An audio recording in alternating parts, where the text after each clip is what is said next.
be our light. Come and rest in me.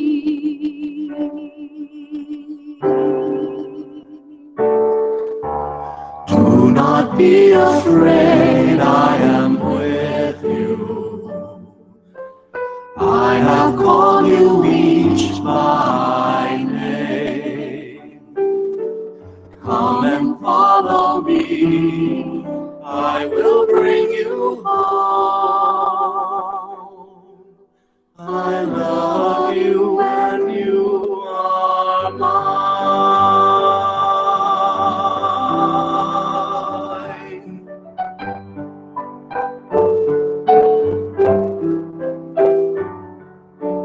I am strength for all the despairing,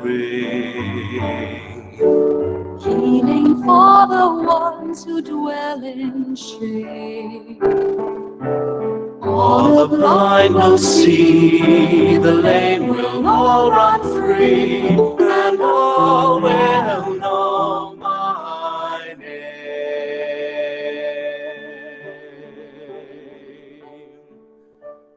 Do not be afraid, I am with you. I have called you each by name. Come and follow me, I will bring you home. I love you and you are mine.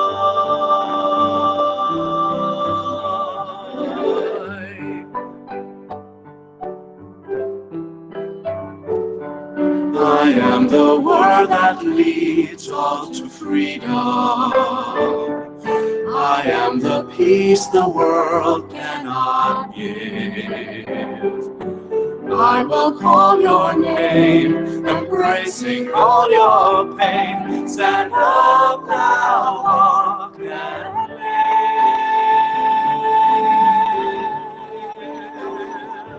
Do not be afraid, I am with you. I have called you each by name. Come and follow me, I will bring you home. I love you and you are mine.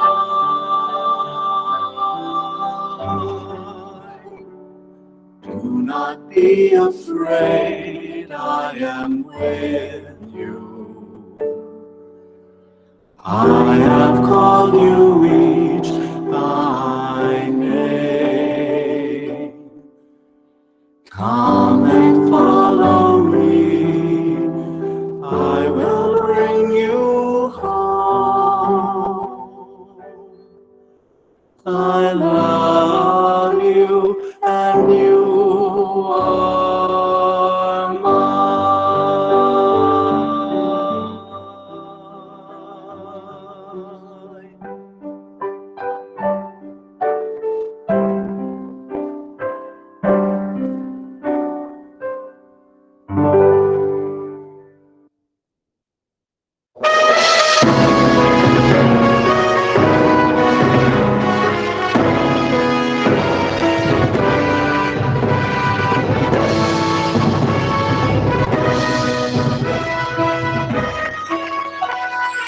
Himalayan alang kasing Diyos.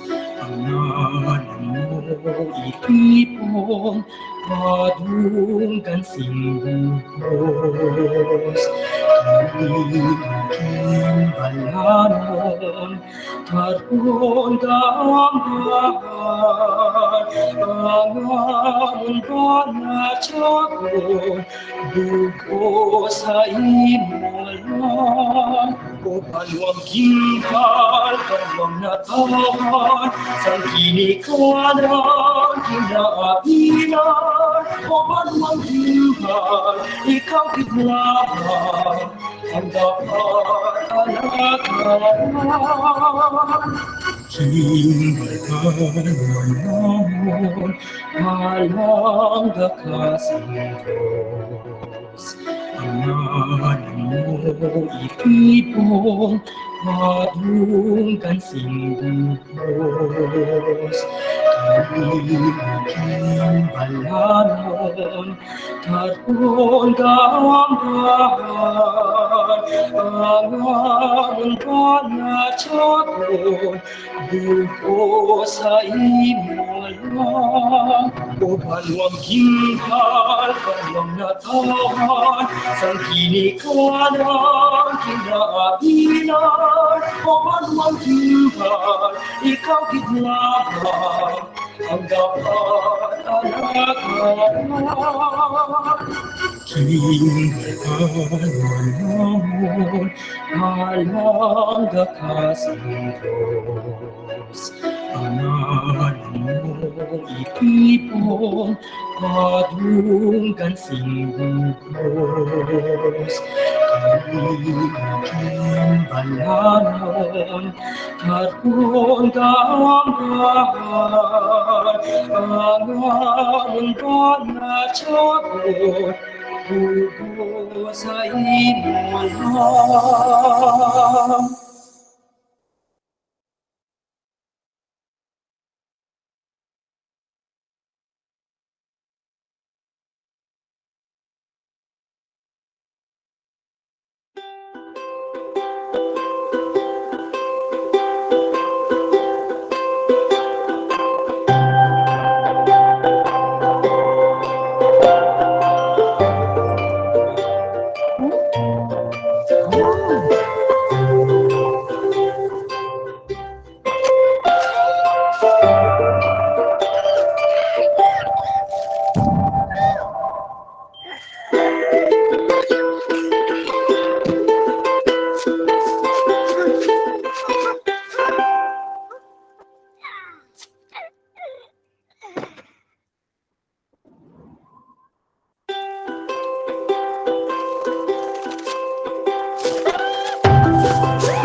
Thank you, and good morning again. Our thought for the day implies that winners never quit and quitters never win. Your hardest times often lead to the greatest moments of your life. Keep going. Tough situations build strong people in the end. At this point, Dr. Cecile G. Articuna, Principal 1, Nanga Integrated School, will do the attendance check. Berarti ano sound.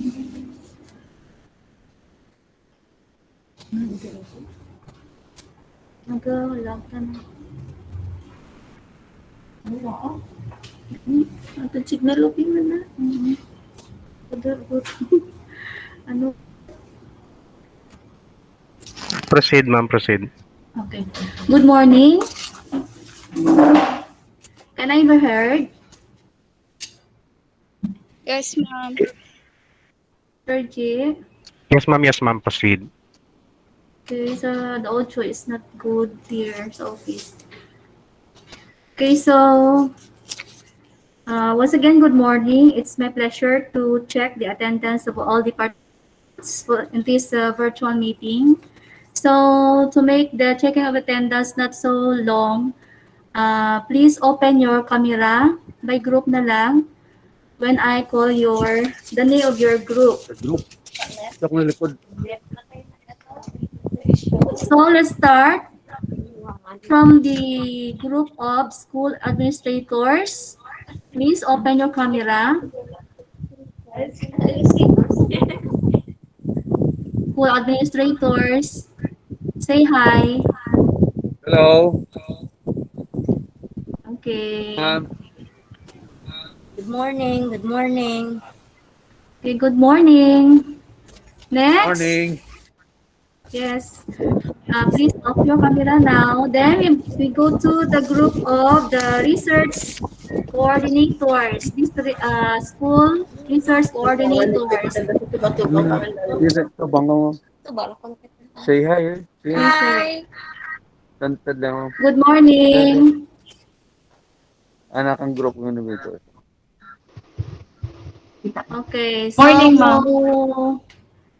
others cannot be seen on the camera. So I know that you are there watching, joining our virtual meeting. Next, thank you so much. Please close your camera now. Now let's see the group of the teachers innovators in the district of Gimbal. Teachers innovators.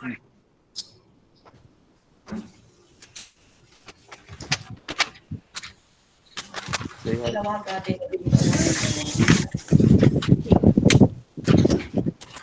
So I would like to, as requested by Ma'am Jala, I would like to call the attention of all the school innovators. From Gimbal Central Elementary School, we have Neltea Hilario and Maria Elena Estalabra. Good morning. Then, Attorney Blas, we have Tricia Faye Casas and Tailin Discaya. Good morning, ma'am. Bulwangan Elementary School, we have Julian Hinandoy, Jessica Tubonglupa, and Sheila Jane Duremdes. Good morning. Good morning. Cabasi Santa Rosa Integrated School, we have Albert Hilasan and Jenny Natividad. Good morning. Tamanggahan Elementary School, Lilin Piroso, Mary Melody Torda, and Baby Jade Cetera. Okay, good morning. Good Itaguyo morning. Elementary School, we have Mama Redel Taasan, Joelyn Militar, and Mary Ann Kaysay. Good morning, Liwat. Okay. Good morning. Nahapay Elementary School, Ma'am Arceli Yersa, Marby Salongkong, and Marley Hilario. Good morning, ma'am. Good morning. Dalundan Elementary School, we have Venus Galeno, Lovelyn Joy Gatumbato, Joy Pangan, and Trinidad Hainos. Morning, ma'am. Ilonot, morning. We have Nanga Integrated School, Cherry Valenzuela, Diane Ruby Sompia, Rhea Estrella, Perla Tedente, Joy Novesa, and Marigold Casolasco. Ay, di rin ka po. Good morning. Then, Partition Elementary School.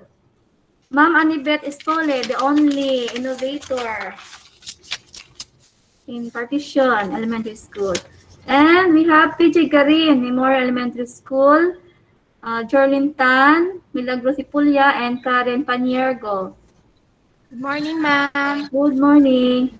And we have Sipitan Bajang Elementary School, We have Sir Cyril Gasakaw, Maria Pamela Gargantus, Jeneline Tagaygayan. Wala ang sipitan. So we are joining here in our virtual meeting the teachers of Nalundan National High School, Elmi Aliares and group.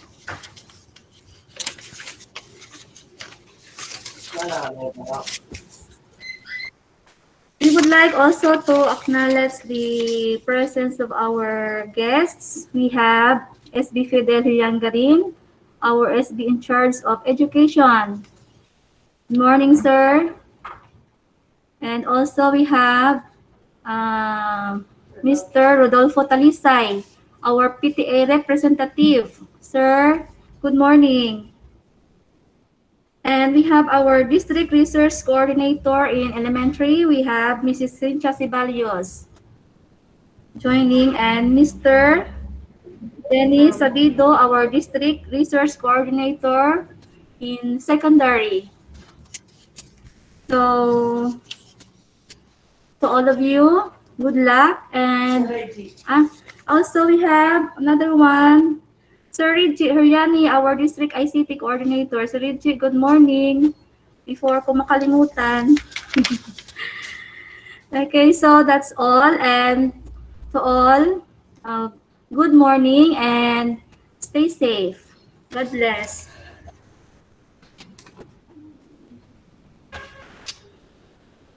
Thank you so much, Dr. Articuna. At this moment, Mrs. Evangelina T. Jalap, Public Schools District Supervisor, will have her welcome remarks.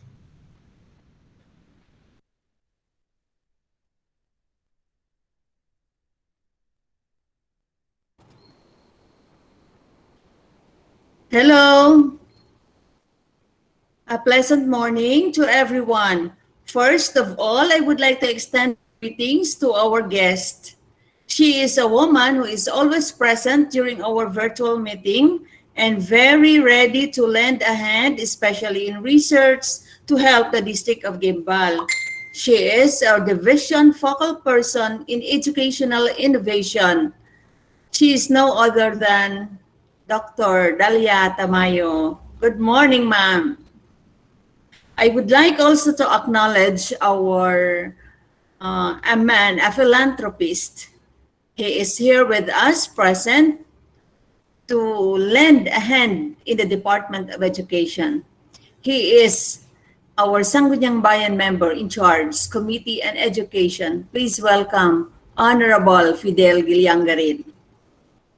My acknowledgement also goes to our Federated PTA representative, Mr. Rodolfo Talisay, and to our pillars of the district, our school heads, the Principal 3 of Gimbal Central Elementary School, Dr. Rita Caigoy, to Ma'am Susanita Filiano, the Principal 2 of Cabasi Santa Rosa Integrated School, to Ma'am Roselia Henese, Principal 2 of Kamangahan Elementary School, Dr. Cecil Articuna, our district focal person in educational innovation and the Principal 1 of Nanga Integrated School, Mr. Jeronimo Mocas, Principal 1 of Nalundan Elementary School, to Sir Jonathan Sariego, Principal 1 of Partition Elementary School, to SB, good morning, to the soon-to-be head teacher 3 of PG Garin Memorial Elementary School, Mrs. Emma Gonzalez. Congratulations, pray for you. And to our head teacher 1 of Bulwangan Elementary School, Mr. Esteban Garagan. Our teacher in charge, Ma'am Arceli Yersa of Nahapay Elementary School, Mrs. Maridel Taasan of Igcocolo Elementary School, and Mr. Cyril Gasakaw of Sipitan Bajang Elementary School. To our school research coordinators, our innovators, you are special today. This is your day. I knew that this is now the year-end break of our teachers, but then still our teachers are very busy accomplishing the school forms, the learning delivery modality, the other uh, other forms to accomplish. Thank you very much. And of course, to our focal person in charge in the elementary. Wala gid ka katurog. Always alert and active, Ma'am Cynthia Sibalius. And to our focal person in the secondary. He's our pride, the coordinator of the first research coordinator of the first congressional district, Sir Den Sabido. And to our school heads from the secondary who are with us this morning, Sir Haro, si Ma'am Cynthia Napatang, si Sir of Kamanggahan, Sir Nick Hintalea. Asala ko, Sir Hintalea. And our Nalundan National High School head, principal 4. Of course, to all of you, my welcome, my warmest welcome. Congratulations, everyone, for we have already finished our completion and graduation programs in the district last week. And now we are launching Sulong Edukalidad as mentioned in the Regional Memorandum number 175 for the launching of educational innovation by our Regional Director for Region 6, Western Visayas, Sir Ramir Oitico. I believe that this innovation is a response in achieving quality education. This rapidly changing learning environment for the present and future of our learners. We are doing our best to maintain quality education in the Philippines, and we are emphasizing 4 key reform areas. We have the K-12 program for review and upgrade. We have also the improvement of the learning environment. Number 3, we have the reskilling and upskilling of our teachers. And number 4 is the engagement of stakeholders for support and collaboration. For this is focused toward the mantra of the region, which is championing every learner, especially ALS, the EPS, and the iPad learners. In the implementation of the programs and projects that are built in the gains of strategic planning, schools and offices shall undertake various innovations that may be derived from various research outputs, monitoring and evaluation consultations. These innovations are in the form of products, services, and processes will provide better opportunities and are crucial for learning and development of our learners.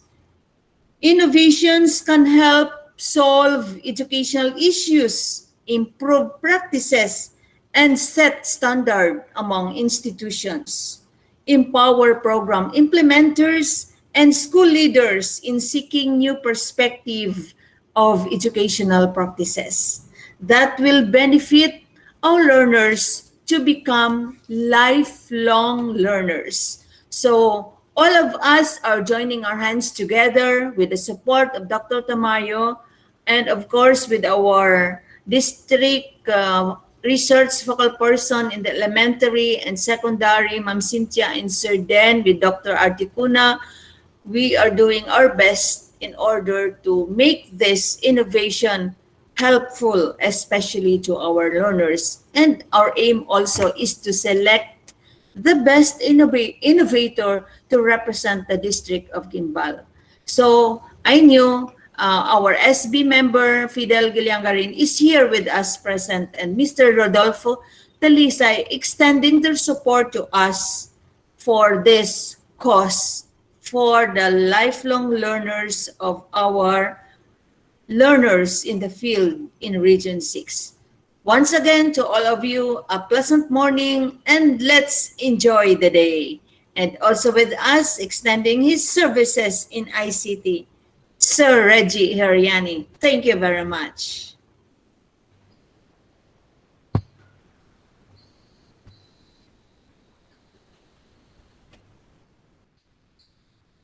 Thank you very much, Ma'am Jala, for such a very friendly welcome.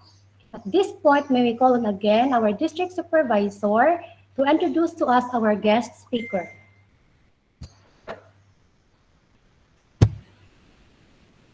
Thank you, ma'am. This morning, we are really blessed, and this day is colored by her presence. She is really, I saw her very early in her virtual room. She is our education program specialist too in the division of Iloilo. She is our division innovation focal person, and she is really very willing to extend her hand helping the district of Gimbal. She is no other than our division educational innovation focal person, Dr. Dalia Tamayo.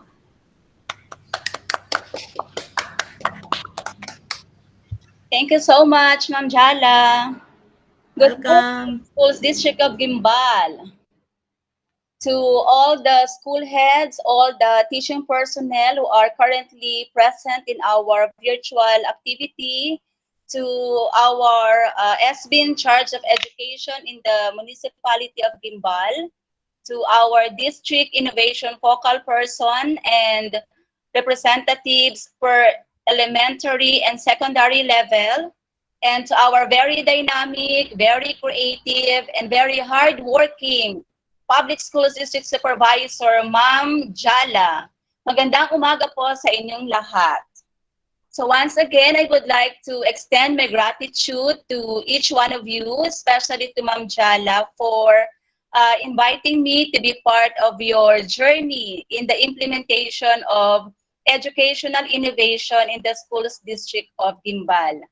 But first, I would like to say congratulations to all of you for successfully closing the school year 2020-2021.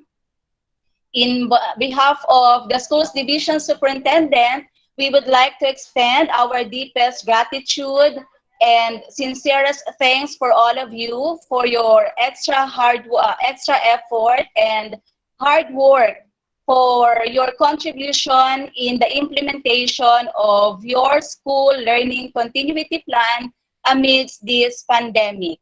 We have proven that nothing can hinder us in providing quality education to our learners. As long as there is passion in us, and because we are service-oriented, we are always doing extra mile just to really serve our clientele, most especially our learners.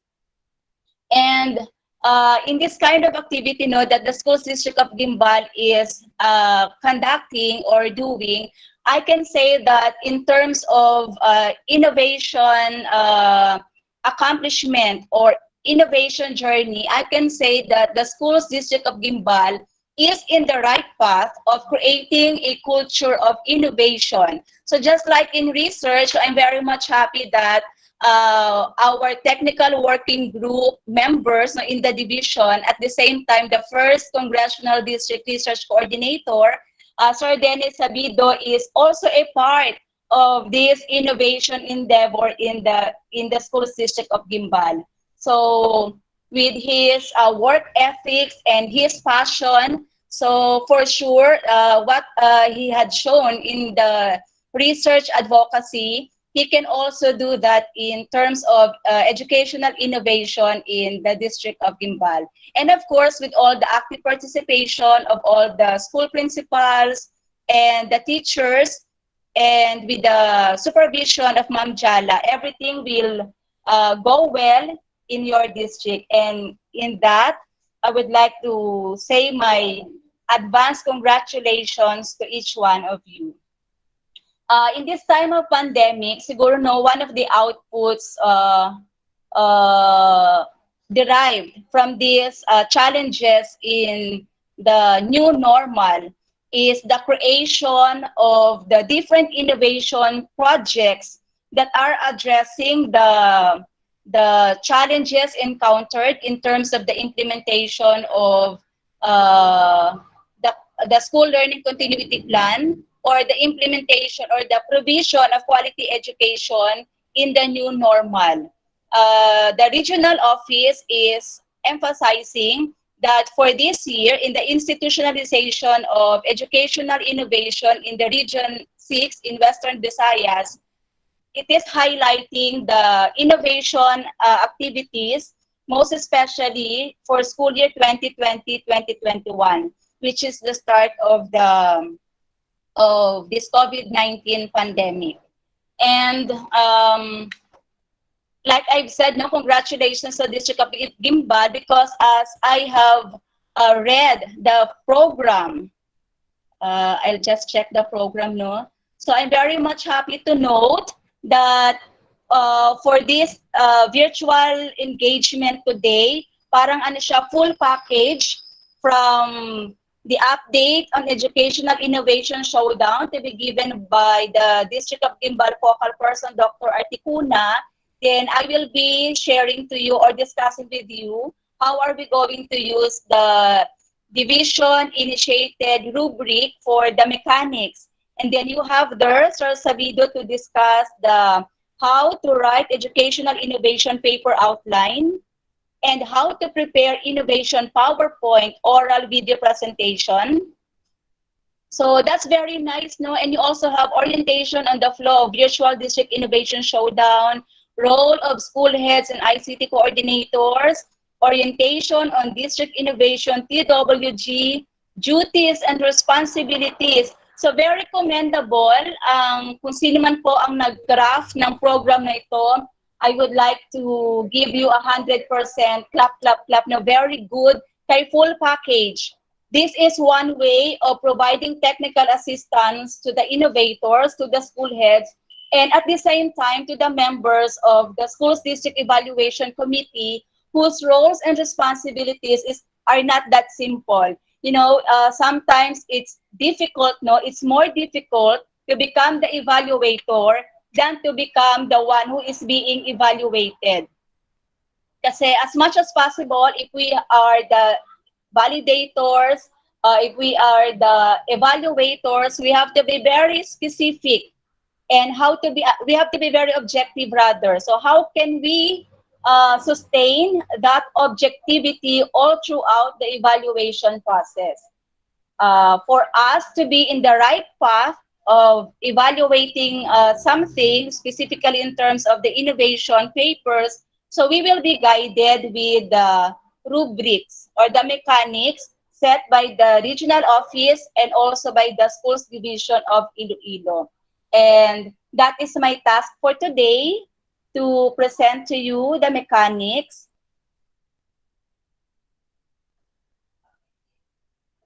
So you have already learned about these mechanics during the division orientation and also during your first district orientation. I am sharing my PowerPoint. I would like to know if naka-slideshow po ba sa inyo?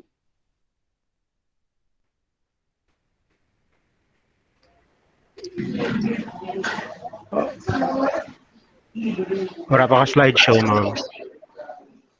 Naka-slideshow na siya sa laptop ko, pero hindi pa, no? Since yesterday, because I also had an engagement, virtual engagement among the US implementers. So the same technical glitch that we encountered, because we are using also Meet, no, we found it difficult to have the slideshow of our PowerPoint presentation. Anyway, readable naman to sa inyo sa screen. Yes, ma'am. Proceed. Thank you. So before I proceed with the mechanics of the innovation showdown, so I would like to give this quotation first from Paul Sloan. And I plan to use this in every engagement that I will be having in any innovation related activities, orientation, or capacity building, or any other activities. Because I do believe that this is very fit in the schools division of Iloilo, no? That innovation means replacing the best practices of today with those of tomorrow. The practices or the practices that we are having right now, which is deemed effective today, might not be effective tomorrow. Just like in the normal situation that we had before the pandemic. So those practices that we had then might not be applicable anymore during this time of pandemic. That is why if you notice, if you happen to read probably some of your innovation papers already, you will found out that you found out there that there was a paradigm shift of the content of the innovation being presented during the old normal versus the new normal, which is in time of pandemic now. And today's innovation is tomorrow's tradition. That is why we issued a division memorandum about the Schools Division of Iloilo institutionalization of educational innovation as a response also to the call of the regional office for the region-wide institutionalization of educational innovation. So if you will be doing these activities that you have planned in your district implementation plan in innovation, and you are planning to do that yearly or annually, I would like to suggest to please keep it up, and if you can make some adjustments or innovations later on in terms of the way you conduct or implement innovation in Gimbal, you may do so. So in terms of the mechanics or the evaluation criteria set by the regional office, nag-move na po ba sa inyo? Nasa second slide na ako. Not yet, ma'am. Wala pa, ma'am. Bakit ayaw na niya? Okay, ma'am. Ma'am Dal, pwede ko na ikatry kung pwede mo maubra. Kadto ka na sa power, i-escape, ano mo na, escape mo lang na PowerPoint mo. Okay. Yes, ma'am. Then, before na okay, before, sige, okay na ma'am. Kaya naka-second slide naman siya. Pero try mo lang, ma'am, kung mag-function, ma'am, ang technique. Basibla kung may next ka nga talk. Okay. I-slideshow mo, anay, this time. Okay, slideshow. Hindi naka-full screen na, hindi mo na makita yung mga Google Meet, di ba? Okay. Use ka lang, ma'am, Alt-Tab. Kadto ka dayon sa Google Meet mo. Alt-Tab. Then makita mo Google Meet mo. Not yet. Bumalik ako sa naka-minimize na PowerPoint. Okay. Dapat i-steady lang yung Alt and then yung tab mo yung ano mag-choose ng ano ng screen mo. Alt tab. Okay, wait Hanapin lang. mo yung Google Meet. Alt tab. Tapos Hanapin, look for Google Meet. Okay, nakita ko na. Then doon ka mag-share, ma'am. Tapos stop sharing ko. Ay, okay. Stop sharing muna, ma'am. Stop sharing. Stop sharing. And then share again. Hanapin mo yung naka-full screen na ano, na PowerPoint. Okay, present. Ang naka-full screen. Ito, okay. Share. Try natin. Tingnan natin. Wow, very good. Alt-tab, no? Alt-tab, balik sa Meet. And then, maano mo na ako, stop sharing, no? Tapos, stop sharing. balik sa Meet. and then share. Ang reason kasi diyan ma'am hindi niya ma-slideshow once na hindi ma-slideshow ng or ma-present ng Google Meet pag hindi mo na slideshow before ka mag-choose sa kanya. Okay. Which is difficult na kung slideshow mo hindi mo na makikita Oh, sa yes ma'am. So yan, dapat marunong kong gumamit ng Alt Tab. I've learned something today. Thank you Okay so ma'am. much. Sige ma'am. Marami ding natuto sa'yo. So, Alt Tab, balik sa Meet, and then choose the slideshow presentation. Thank you so much. Okay, so going back to our criteria, so this is the only criteria provided by the regional office through the regional memo number 115, no? So the innovation criteria is divided into 4. So we have the innovation itself, the content of the innovation, the substance, which has a total of 80%. And we also have the innovation paper, oral presentation, and video presentation. So 4 major indicators. And then for innovation, we have significance of 20%, quality of 15%, practicality of 15%, and optimality of 10%. We also have usability 10%, relevance 10%, a total of 80%. So during our district innovation, first congressional, how do I call it? First coordination meeting among the district innovation focal person. So meron daw isang focal person na nagsabi na he tried to present his contextualized rubric. Kaya sabi nga niya, ma'am, the criteria provided by the region was very subjective.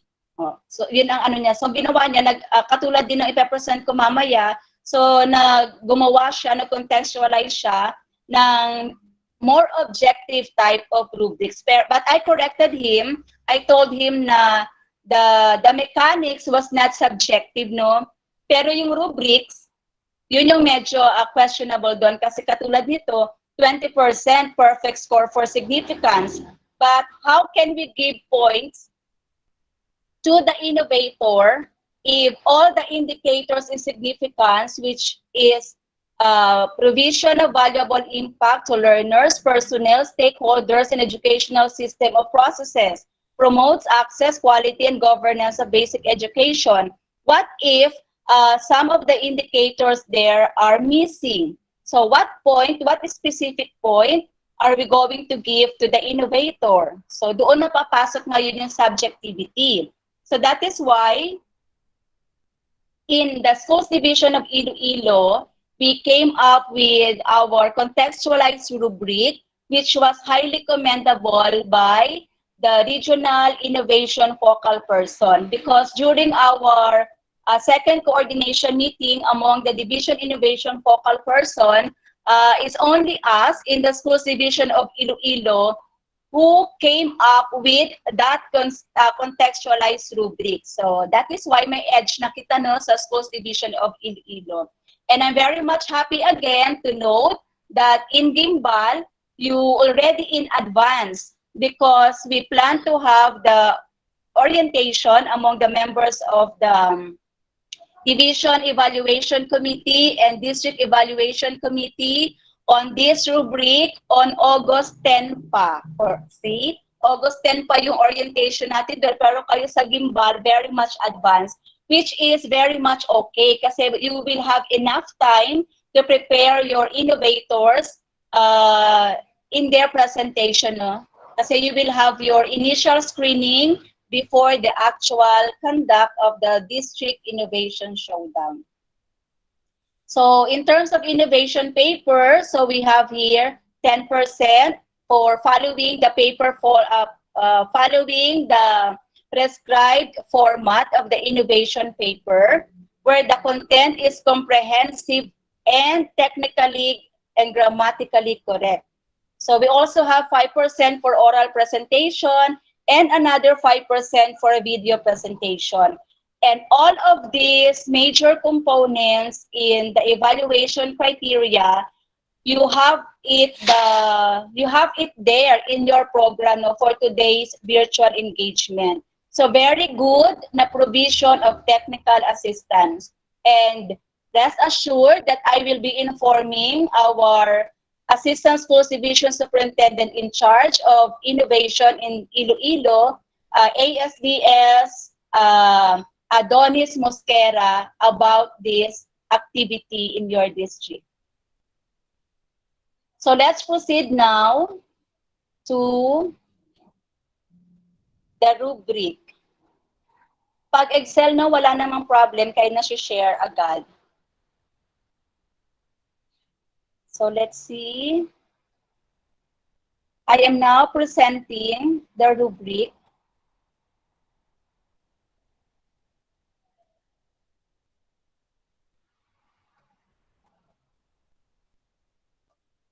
Okay na po ang size dyan sa screen ninyo. Ayan. This is an offline e-tool. So e-tool, electronic tool. We will be using this Excel file, which I already provided to all the district innovation focal person. So, ang mga specific cell lang po dyan ang editable. So, yung lalagyan lang ninyo ng mga data, yun lang ang pwede ninyong ma-edit. The rest, for example, itong provides valuable impact, I would like to delete it, for example. So, pag-click ko ng delete, so may magpa-pop up dyan, the cell or chart you're trying to change is on a protected sheet. So, hindi po kayo makaka-edit. Only the required cells are editable. So, we have here the title, Rating Sheet for Educational Innovation. Then, ito po yung first ninyong lalagyan ng entry, Innovator. So, kung isa lang yung innovator nyo, so ilagay nyo lang dyan. Example, si Sir Dennis. Sorry, bias ako kay Sir Dennis kasi siya lang alam niyo ang complete name niya. Dennis and Sabido, for example. So, lagay niyo po siya dyan. Kung marami, so, kama lang and then another name. O si Ma'am Cecil Articuna. Example lang po, ganyan. So, name ng innovator. And then, we have here an instruction. Type 1 below the column of your rating for each criterion. Wala na siya.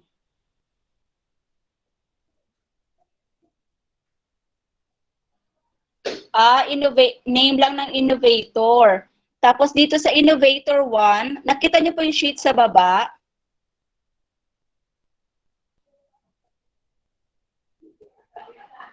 Later na lang.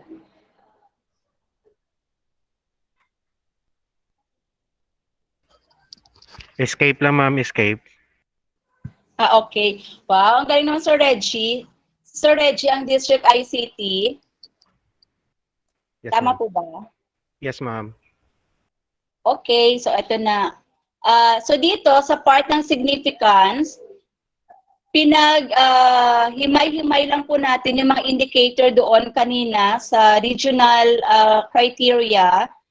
Ang pag-answer naman nito, for every answer, ang ilalagay lang ninyo ay 1. So type 1 only.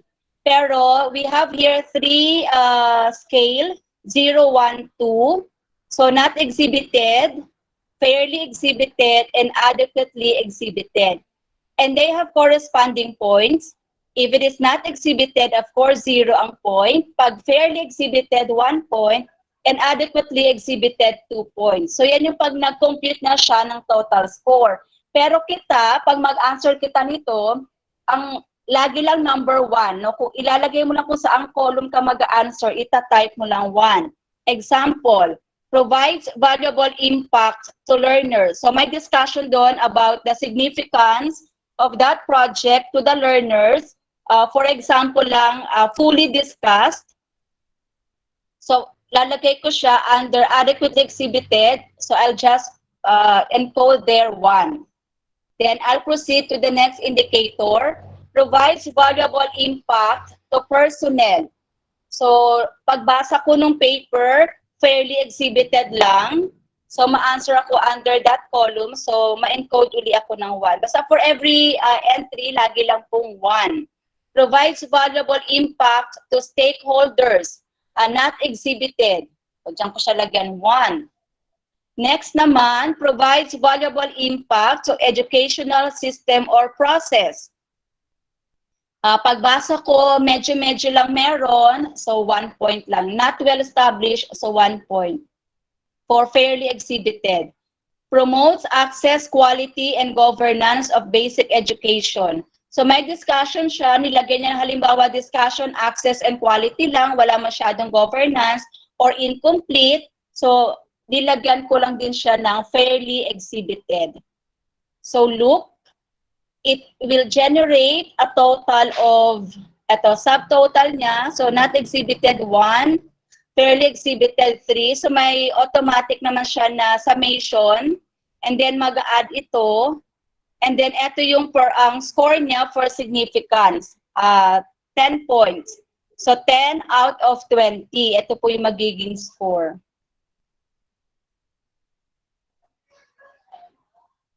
Then the same dito sa quality.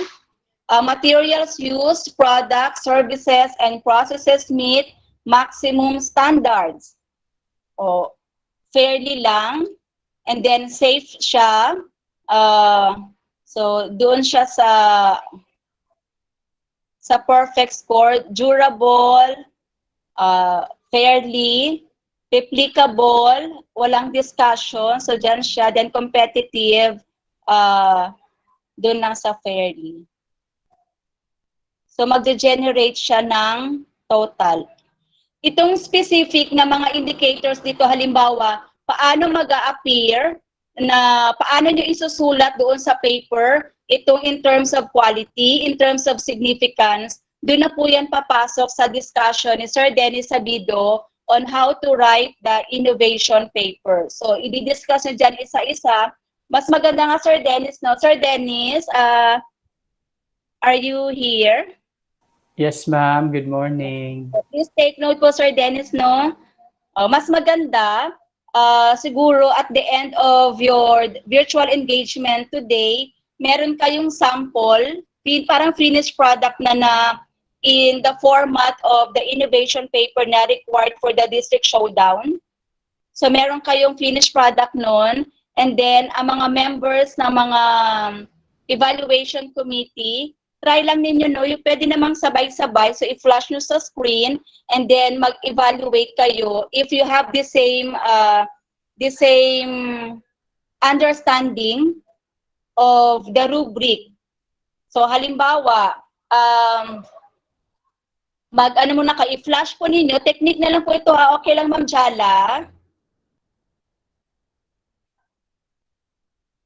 Sige. So, i-present po ninyo yung isang completed na innovation paper, and then kada member ng evaluation committee, di ba, 7 kayo, no? So, isa-isa kayo, may hawak kayo nitong Excel file na to, or kung gusto ninyo, mag-hard copy muna kayo, mag-print kayo ng hard copy ng Excel, so kanya-kanya muna kayong answer.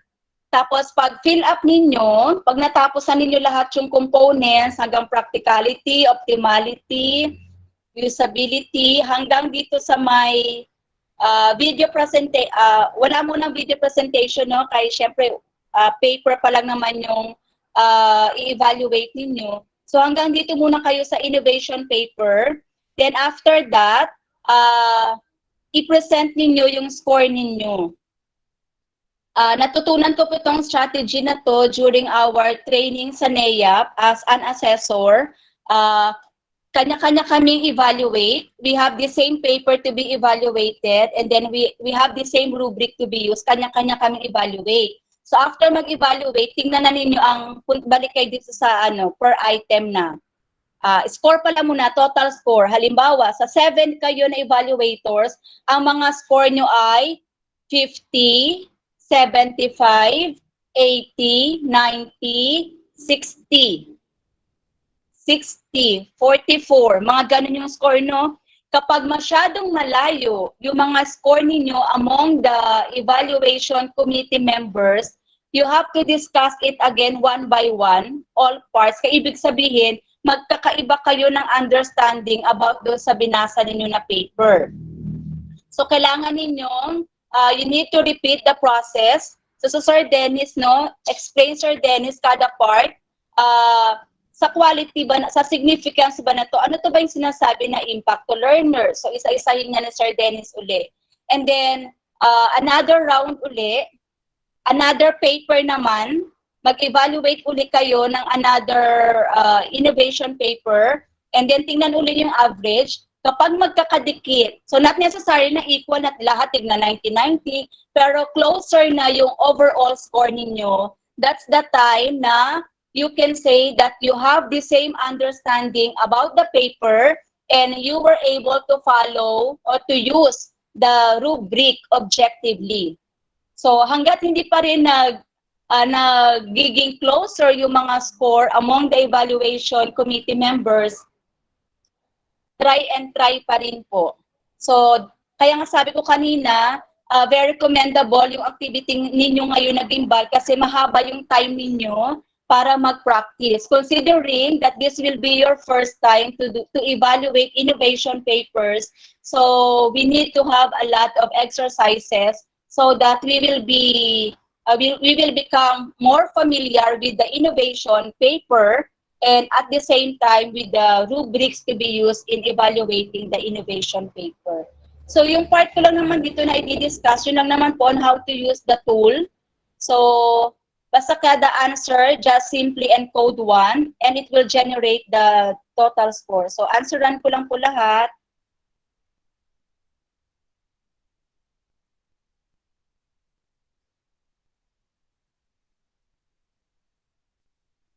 Sir Dennis? Yes po, ma'am.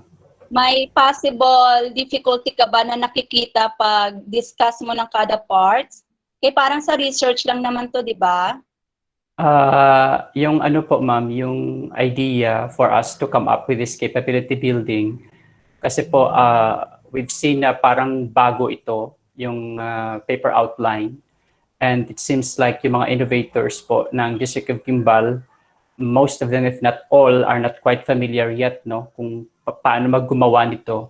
So kami po ni Ma'am Jala at saka ng team decided na what if we conduct this kind of capability building para po makapacitate yung mga innovators natin. They would know how to put into paper yung kanilang innovation, educational innovation, to empower them to be able to submit one quality innovation research paper. At saka we also included dito sa capability building, providing them some techniques on how to do the recording and how to do the recording of the PPT para po sa scheduled namin na virtual evaluation sa district level showdown, magiging seamless po yung flow ng presentation na if possible, yung oral presentation ng aming mga innovators would be through a pre-recorded PPT. Parang sa UP po, Ma'am Dal, na style ba?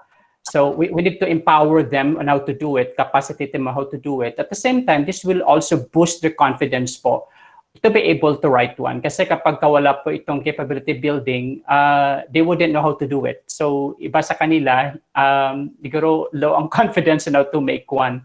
So we came up po of this particular idea. Siguro po, ma'am, I've learned through our meeting last week na si PSDS, si Ma'am Jala po,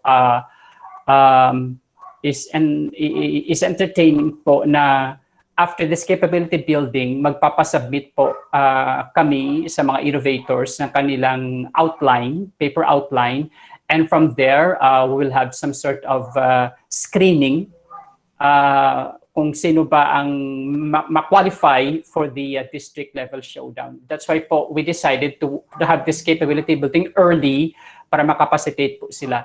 And depende po ma'am kay Ma'am Jala, probably itong Excel application, baka pwede po namin ito i-consider sa evaluators lang po na capacitating them on how to do it once yung mga paper outline would already be submitted after the capability building po, Ma'am Dal. I'll be assisting po Ma'am Jala and the team on this particular undertaking po, Ma'am Dal. Good to hear that, Sir Dennis, no, and thank you so much for your assistance. So, correct po na actually we already have a plan in the division level naman to come up with a capacity building on how to write pa lang muna ng innovation proposal, no. From the innovation project proposal, and then the second round naman is for the completion of the project naman. Kaya lang kasi at this moment in time, since very late na nga yung information, actually isa to sa mga agam-agam namin, no, sa division na, meron bang mga entries kaya ang mga district kasi ang information is very late na, no, very late na, and knowing na hindi pa naman nakalabas ng division memo ang Iloilo, ang division of Iloilo about this innovation for so long na usually nagkakaroon lang ng innovation project kapag magpapa-promote, magpapa-rank, so not well established ang mga documentation natin sa Iloilo. But as I have said, so I'm looking forward for the output of the schools district of Gimbal. No? Very excited ako kasi with so many provision of technical assistance from Jala and the rest of the group, for sure may laban ang Gimbal. So, hi Gimbal. May mga possible questions lang later on. So, I'm just a call away, a chat away, a text away. No? So for now, I will leave the rest of the discussion to all the resource speakers. And thank you so much for giving me a chance to learn, to understand your journey in terms of educational innovation in Gimbal. So Ma'am Jala, once again, thank you so much. And God bless everyone. Stay safe. Ma'am Dal, Yes, Sir Dennis. pwede po bang magpa-follow up question, ma'am? Sure. Kasi sa amin pong planning session meeting with Ma'am Jala and the team, we found out po na very limited po kasi yung information on the crafting of the innovation paper. At saka sa oral presentation, ano po ba yung mga mechanics and guidelines, ano yung content or component, including po dito sa video presentation. So ginawa po namin, ma'am, yung based naman po sa virtual orientation last time, which we printed po so that we can have a hard copy. Doon po namin binibase yung aming instructions on how to write the innovation paper. And personally po, Ma'am Dal, I'm quite fortunate na kasama po tayo sa research. And I've noted na yung ibang elements po or sections or component, if we are going to put it that way, dito sa innovation paper, most of them, if not all, parang similar din po sa research proposal natin, Ma'am Dal, di ba? Kaya mamaya sa aking presentation, I will have to link, no, itong part na ito, example sa overview, ay katulad dito sa context and rationale. Itong innovation discussion, overview and statement, katulad dito sa proposed innovation. So very lucky po yung mga innovators natin, na mga teacher researchers talaga natin na merong birth at non-birth action researchers, kasi pasok talaga sila. It will be very easy for them to come up with the innovation research paper kasi they will just have to lift i-modify lang yon at saka ipapasok doon. So more or less yun po, Ma'am Dal, with all due respect po, to give you po the overview na parang ganun po ang flow ng aming capability building mamaya po. Ma'am, maitanong ko lang po if you don't mind, sa oral presentation po, we will be using the PPT. Yung outline po ba nito, katulad din doon sa paper outline format, yung sequencing? Yes po, yes po. Pero summary na lang. Siguro, kasi hindi pa kami nakapalabas, no? Baka pwede kayong maka-suggest later on para during the August 10 na orientation among the members of the evaluation committee, baka makasuggest kayo ng mga specific indicator under oral presentation and video presentation. Kasi yung nandito sa Excel, sa oral presentation, ano lang siya, one indicator, no? Presenter is highly confident with excellent communication skills and knowledgeable of the innovation. So actually, okay lang siya, no? One indicator dyan. Sa video presentation, content is comprehensive and substantial. Siguro dito, i-specify lang that the content should be in accordance doon sa paper outline. The sequence must be thoroughly followed. So ganun lang siguro, no, ang lalagyan lang siya ng another description. Or it can be given during the division orientation naman among the evaluators. Yung isa, creative and has excellent graphical presentation. Mabigay na lang siguro ako ng additional ano dito,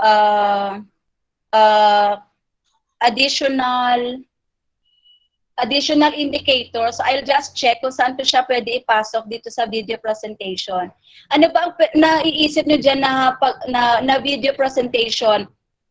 May PowerPoint presentation siya and then nagdi-discuss siya? Nung pag-meeting po namin, Ma'am Dal, last week when we were planning for this capability building, kami po ni Ma'am Jala at Ma'am Cynthia, of course, kasama din po namin doon si Doc Articuna. Personally, point of view ko po, Ma'am Dal, I was on ko po yung video para magkikita po tayo. It's been a long time po. May understanding po, Ma'am Dal, na yung presentation incorporated yung video, let's say, para siyang PPT, at saka po anong part naman ng topic doon sa PPT presentation, nandun po yung video. Kaya lang the other day when I reviewed yung memo at saka yung hard copy ng virtual orientation, nakita ko po na separate talaga yung oral presentation at saka video presentation. So I was kind of thinking na siguro yung oral presentation would be, kasi magsasubmit yung innovators, tama po ba yung understanding ko, Ma'am Dal, na yung innovators natin will have to submit hard copy of the innovation paper outline, that they would submit it ahead of time. And for the evaluators to probably go over ahead of time. And then yung mga innovators natin, they will have to base their oral presentation, making a PPT based doon po sa kanilang paper outline. Pero yung PPT nila, kasi it's limited only to 5 minutes, summary lang po yun. Kumbaga yung mga highlights lang ng bawat part ang i-discuss nila to give way for the judging of the oral presentation. So, okay po yung understanding ko, Ma'am, sa oral presentation, pattern sa paper outline. Yung question ko lang kasi po sa video presentation, parang wala pa po kasi siyang wala siyang specific components. Ano ba dapat i-present sa video? What should be the content? So, my safe understanding would be yung video presentation, i-capture niya lang yung innovation. So, we will have to decide mamaya kung ano ba yung possible topic sa video presentation. What I have in mind sa video presentation is ipapresent ng innovator yung kanyang innovation at dito ipakita yung pag-implement niya coupled with MOVs. At saka siguro i-highlight dito sa video presentation yung output, outcomes, yung process, o una-una siguro yung how did she come up with this, a brief orientation on that, on the video, and then paano niya na-implement po ito, coupled yun ng mga pictures niya, and then siguro yung outcomes niya, paano maka-benefit dito yung mga learners, ibang stakeholders, nandun po sa video, and ang future replicability, yung feasibility and all ng study, ng innovation po ito, maybe yun po ang isa pinaka-last, and depende na rin po siguro sa innovator how to put it in a very good video, supported by graphics, by statistics, parang ganon, and if possible, supported by feedback coming from those nag-take part po sa kanilang innovation. So, tama po ba yun, Ma'am Dal, yung understanding ko na ganon yung sa video presentation, Ma'am Dal? Correct, Sir Dens. Pero ang i-verify ko na lang with Ma'am Main sa regional office is kasi sa video presentation, so ang initial doon na discussion namin is sa video presentation, andun nakasama yung oral presentation. Yung parang nagde-define ka sa research na you have the PowerPoint presentation, tapos ine-explain mo kung ano yung nag-appear doon sa PowerPoint presentation. So parang one package na siya. So the way you present a video, di ba nagdi-discuss ka doon, so you will be graded in that oral presentation aspect. Tapos din naman sa video presentation, yung content ng video mo, yung mga graphical presentations mo doon, so doon naman papasok yung point mo for video presentation. But to be sure, I will call Ma'am May, so right after this, and then ma-update ko kayo para before you you adjourned your activity this afternoon, so meron na tayong feedback from the regional office. Once makontak ko si Ma'am May, no, ang Regional Innovation Focal Person. But as of this time, yun po yung ibig sabihin doon ng video presentation and oral presentation. Nakuha ko po Ma'am Dal na embedded po siya, yung video embedded po sa oral presentation. Yes. So if yung innovator po ay mayroong video na ipipresent, pwede niyo po yung i-insert yun sa PPT slides niya, especially siguro sa implementation process, parang ganun po. However, the innovator is going to present it in such a way na magiging very clear po yung kanyang presentation for the benefit of everyone at saka ng mga evaluators. Tama po ba yun, Ma'am Dan? Yes, Sir Dance, kasi kung i-separate siya na activity, halimbawa na may oral presentation siya, tapos another one, meron namang video presentation, usually, ang pine-present mo orally, yun din yung makikita mo dun sa video. Kasi you are only talking the same thing, which is about your innovation paper. So, kaya embedded si oral presentation kay video presentation. Pero you have to be sure and to give you more, the latest updates about that. So, hanggang ano oras po ang activity ninyo? Morning po, Ma'am Dalata. Before lunch break? Morning only, Doc. Apo. Tapos Ma'am Jala, in case po na hindi agad maka-reply si Region o hindi ko agad makontak, as long as ma-receive ko po yung update, tawagan ko na lang po kayo agad, Ma'am Jala. Okay, thank you very much, Dr. Tamayo. Thank you so much po. And again, congratulations, District of Guimbal. Thank you. Thank you, Ma'am Dal. Yeah, Doc. In closing po, Ma'am Dal, no, kapag i-incorporate yung video sa PPT, isa lang po yung oral presentation, video presentation. I think kami po ni Ma'am Jala, Ma'am Cynthia at Doc Articunat, Innovators of Gimbal, are we on the right track po, Ma'am Dal? Yes po, Sir Dance. Thank you po, Ma'am Dal. Bye, Doc. Bye-bye po. Bye po. Thank you, Ma'am Dal. Thank you so much. Bye-bye. Bye, Doc. Thank you, Ma'am.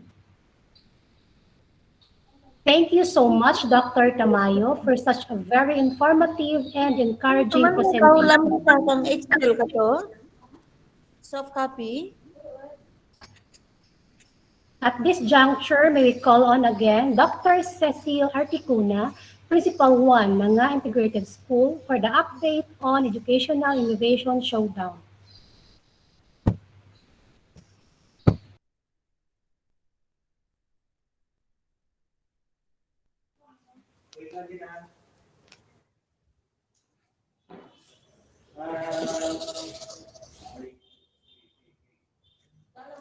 Third month.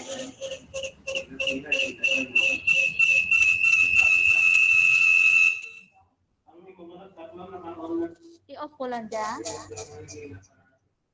I-off ko na lang. Sige.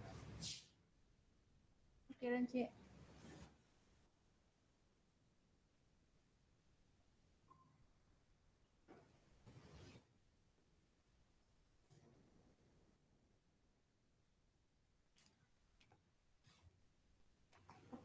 Okay naman, sige.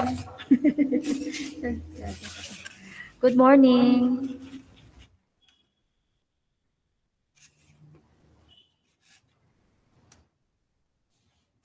I have encountered a technical problem regarding my audio, so please wait a minute.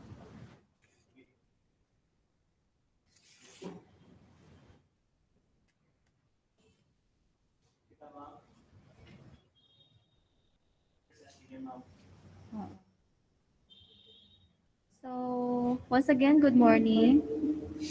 I would like to present to you the result of our first coordination meeting held last July 14, 2021.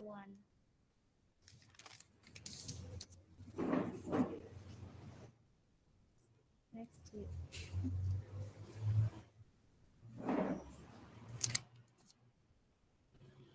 Next year.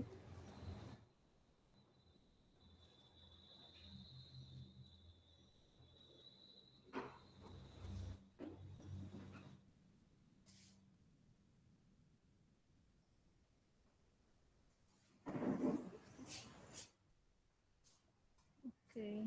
Ang next, ang kwanta na dyan, Chi, ang sa ako ng source copy. Okay, okay. Next, Chi, next. Next. Next, Chi. Next, Magid. Okay, so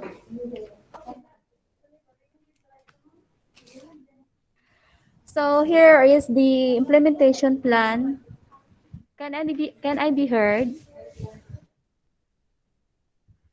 Sir G, batian ako. Yes, okay. Okay, Doc. Okay, sige, thank you. Okay, so I would like to present the implementation plan on the institutionalization of educational innovation of our division. So we have here the first column, the critical actions and or the activities. Next column, we have the responsible, accountable office persons and the time frame. So we have here the first one. There will be a virtual orientation of the district and division evaluation committee on the evaluation criteria on August 10, 2021 by our ESDS, the chiefs, and innovation focal persons.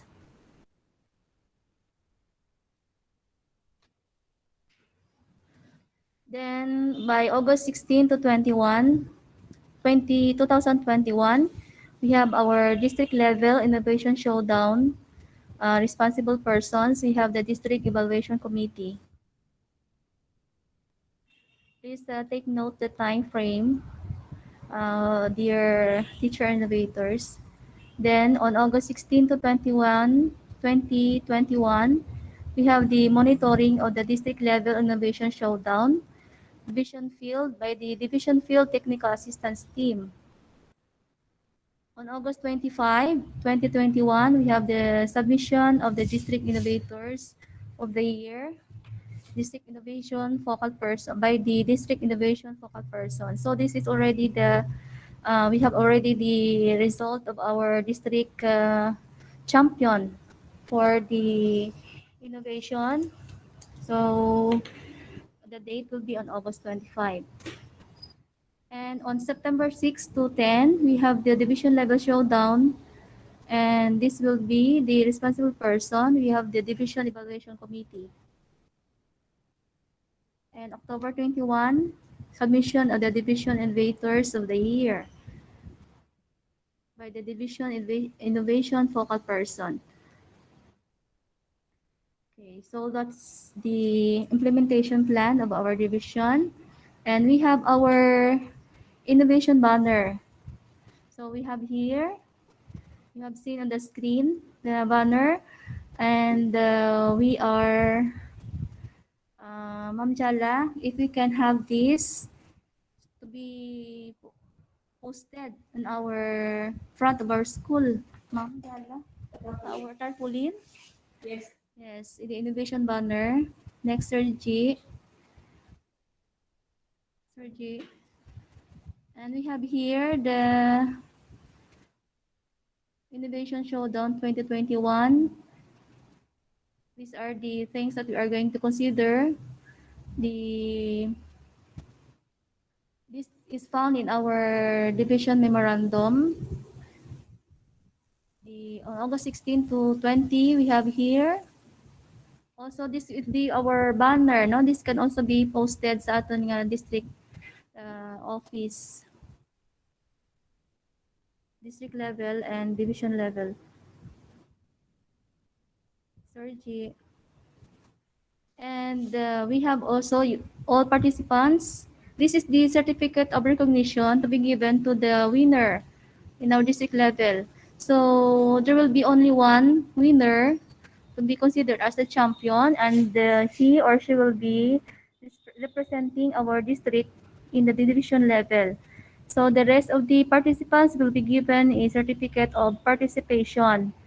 And just a while ago, when Ma'am Jala, we had the talk about the recognition if we can also choose in our district only the runner-ups, no? The first runner-up up to basta sa diin kita, ma'am? 12. Yes. We will choose up to the third runner-up, no? But The runner-ups will be only for the district level, and the champion will be the one to be represented. Will be to represent our district to the division level. And if luckily she will be chosen in division level, so move kita sa regional level. So hope we can make it. And the certificate of participation, don't worry, dear innovators, bisan di kita kamo ma-qualify or you cannot make it to the champion, may certificate of participation mangyapon, and this will be signed by our district supervisor, and the certificate will be signed by our district supervisor, and this already suffice the no the signature of our superintendent na namin nga approve man gihapon by this division kung napermahan kang aton nga district supervisor. Sir G. Tapos ron. Okay, Sir G, next. Nakagid dyan, G. Next, Sir G. Ito dyan. Dito na kabisala na na. Next slide. The rubric. Okay, the rubric was already discussed by Dr. Tamayo a while ago. And template, na? So you were given the template last time during our first virtual meeting, and I would like to show it again for your guidance.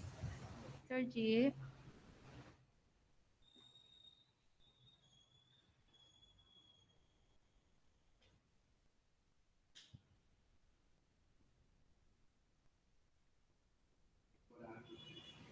Ay, hindi ra sa G, hindi ra mo. Kay Sir Denta na dyan. Template. Hindi ko na send.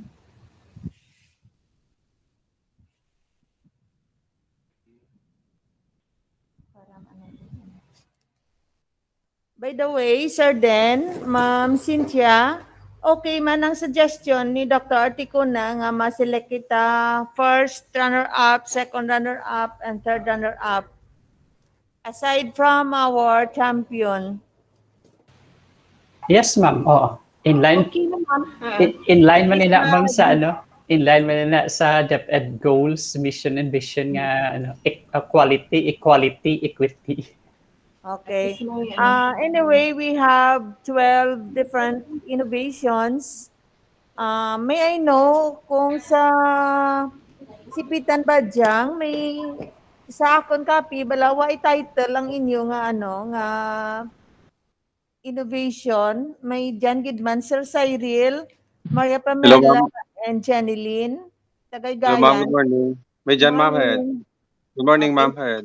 So, three of you in one innovation, sir. Yes, ma'am. Yes, ma'am. Okay, I thank you have very much. submitted, ma'am, kay ma'am Articuna, ma'am, ang title. May ginsubmit mo rin? Yes, ma'am. Yes, ma'am. Okay, thank you very much. So, thank you. Thank you. Sir Den, thank you. Maproceed kita kay Dr. Articuna.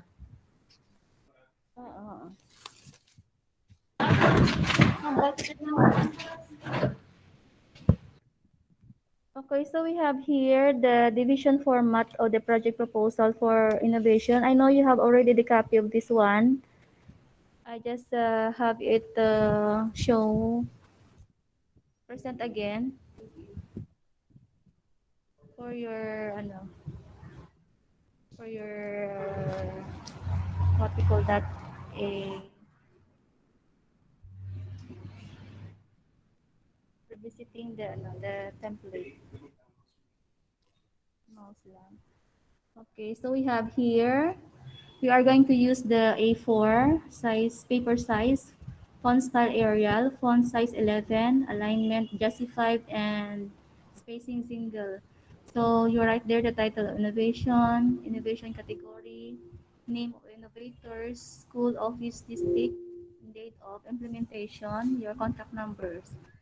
So on the overview, you're going to state the perceived problems and the reasons, the effects for solving those problems.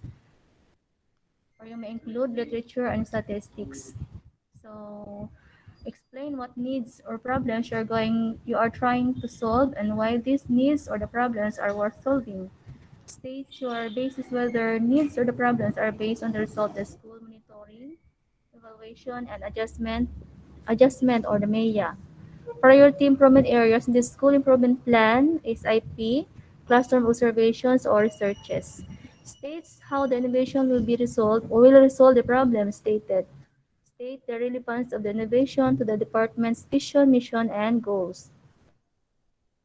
So we have here innovation description, describes explicitly the innovation, states how the innovation works, may include design or the layout. This information can be placed in the index. Innovation statement. You are going to state the goals and objectives to be achieved by the innovation. So we have your implementation procedure, the process flow framework, project management, how the innovation is managed and who are involved. So the implementation stages, you have the pre-implementation, implementation stage, and the post-implementation stage. So we have here the activities, the persons involved, and the terms of reference. So you are going to include the term of reference, their roles and responsibilities.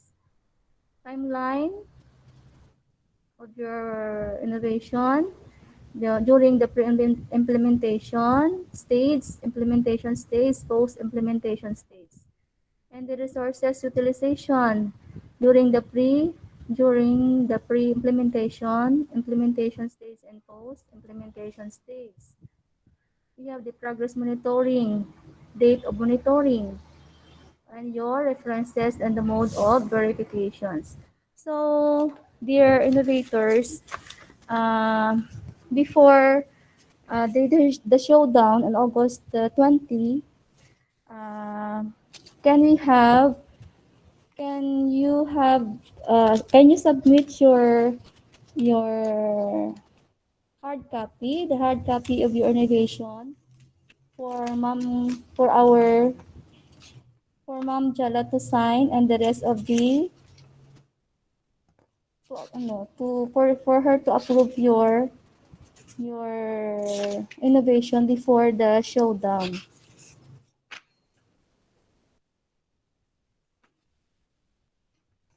Sir Denise, Sir Denise. Yes, ma'am. Oo, do preparyos kita, ma'am, presentation. Mas namin iniimo, ma'am. Okay, kay kwan siya kay Ma'am Da, kay Doc Da, nga kwan pag meeting namon. Oo, Sir, latest. sir, ang andad nga sir nga propose or their innovation dapat tagin sir kay Ma'am Jala. Before sa na mag-showdown this August 20.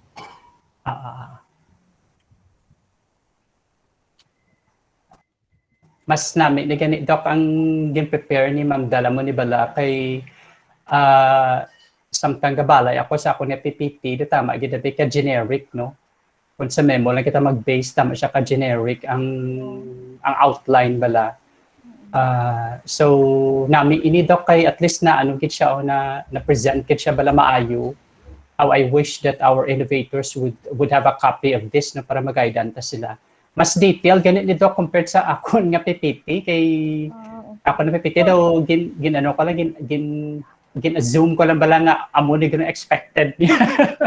Pero request ka lang ko si Sir Reggie, ma'am mag-present ako if I need more guidance on how to to accomplish this. Sir. So need naton sir nga ang ganda nakita na-abay mo dyan sir sa division memo nga kwan template. Mayara siya pero wala pa ni ma'am ang kwan, wala pa ni ang latest nga memo ma'am no? Oo.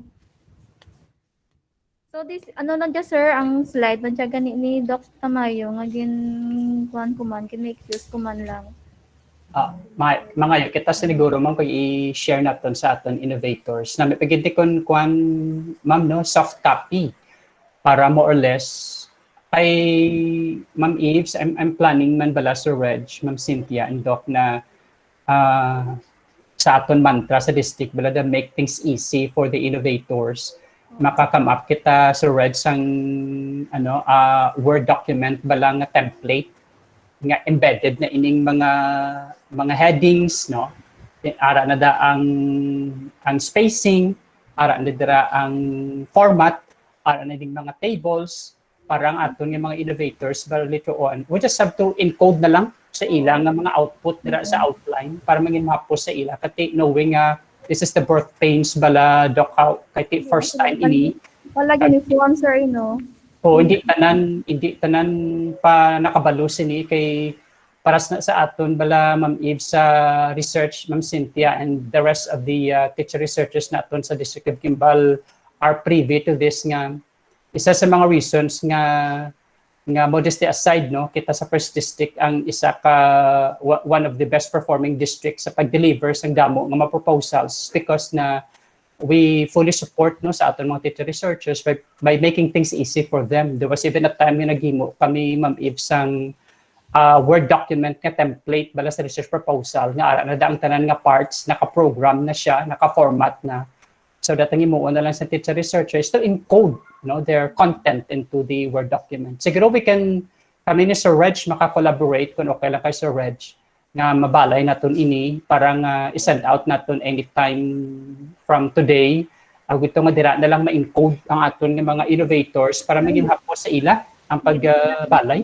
Hindi na sila yawan mag-adjust sa spacing, no sir, no? Oo, Doc. At the same time, nag-prepare naman kita, Doc, sang mga innovators na to no, who are in attendance this morning.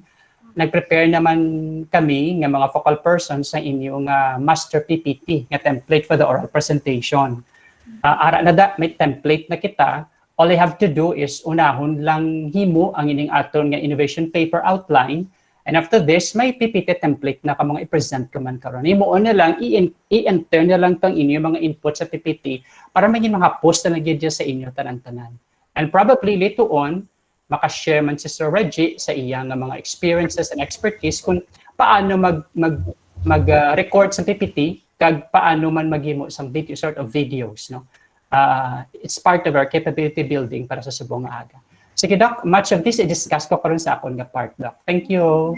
Thank you, sir. Then, okay, so as what I have said, dear innovators, please prepare your implementation, your innovation plan rather, or your proposal, and let Ma'am Jala sign your proposal so that it is already approved by our district. Ang signature ni Ma'am Jala can already suffice the signature of our Division Superintendent Sir Bermejo for before the Innovation Showdown. So, as what Sir Den has said a while ago, you will not find difficulty in preparation of your sa hard copy sa your PowerPoint because it is already given nga ma-encode na lang kamo. And no need of adjustments of the font size, the alignment, and the other needs technical sa may encoding of your innovation. Okay, so for those who are planning for the next year, and anyway, this will be already the part of our activities for every school year na siguro nga there will be an innovation, no? So to those who are planning for the next year, make sure that you will be let your proposal design by our superintendent before the implementation, no? So as of now, it's because of the urgent nga fall of our region nga do dali lang, no? Though I know all of us have made their innovation pero ra lang ma-document. That's why nga do gaano kita tilad, no? nabudlayan kita magtipon kang aton nga mga MOBs because of this quarantine classification in our locality. So hope and praying everything will be accomplished nga before the showdown, no? Keep in touch lang kita with each other, mangkot-mangkot, especially kay Sir Den, do ka nami, kay Sir Den, tanan daw ka expert kasi Sir Den sa mukha nga mga bagay sa research. And also Ma'am Cynthia, ako tana, diyan lang ako sa likod to so give other advices if needed. Okay, so to all, any question among the innovators group, teachers? Are you clarified?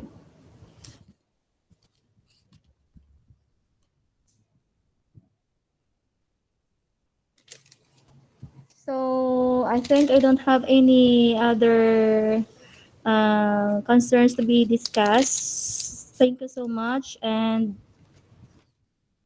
that's all for my presentation this morning.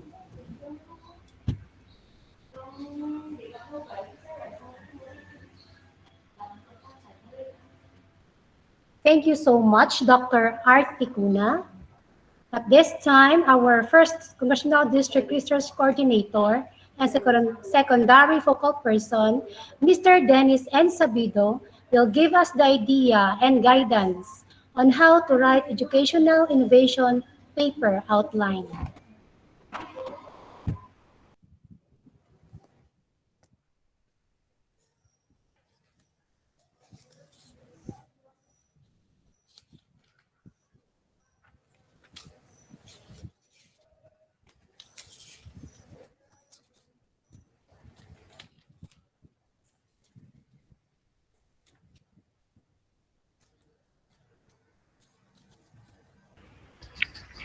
Hello, sir.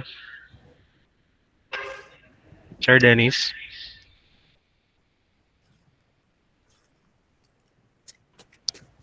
Sir Dennis.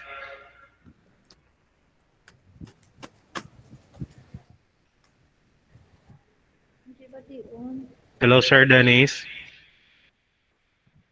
Sir Sabido. Batian man ako, sir. Audio, sir. Wala, sir. Ay, sorry. Naka-off ako ng mic. Naka-stereo mix, sabi ako. Good, sir, ha? Okay. Hold on, sir.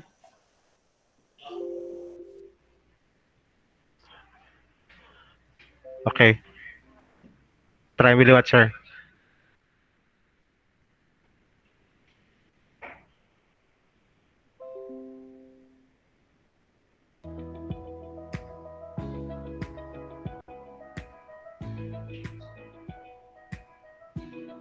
Okay na, sir. Okay na, sige. Thank you so much. All right. Okay, mayad gid nga aga no sa aton tanan nga mga innovators to our very dynamic motherly naton nga very smart no kag very nurturing district supervisor Ma'am Jala, aton nga district focal person no, very supportive si Doc Articuna, the rest of the school heads who are in attendance today, including all the research coordinators, and most especially ang starring sa subong nga aga ang aton nga mga innovators, because this capability building is going to be for you. We wanted the best to come out of you through this innovation showdown for the district level. Just a little bit of a background, no? Last week, si Ma'am Jala, Ma'am Cynthia, of course, si Doc Articuna also, we met to finalize our plans, no, in preparation for the upcoming district level showdown. And subong lang kami nakamit because, of course, we are all busy sa aton ng mga forms, sa aton mga grades, sa aton ng virtual graduation. So I think this is the best time for us to come together again, no, and finalize our innovation paper for the upcoming district level showdown.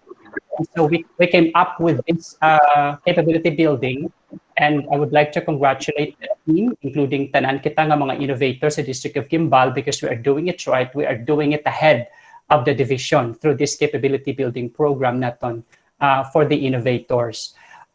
When we crafted this plan, we had you innovators in our minds and in our hearts, because we wanted to build your confidence. We wanted to capacitate you to be able to make sure that you can deliver the best in this district level showdown.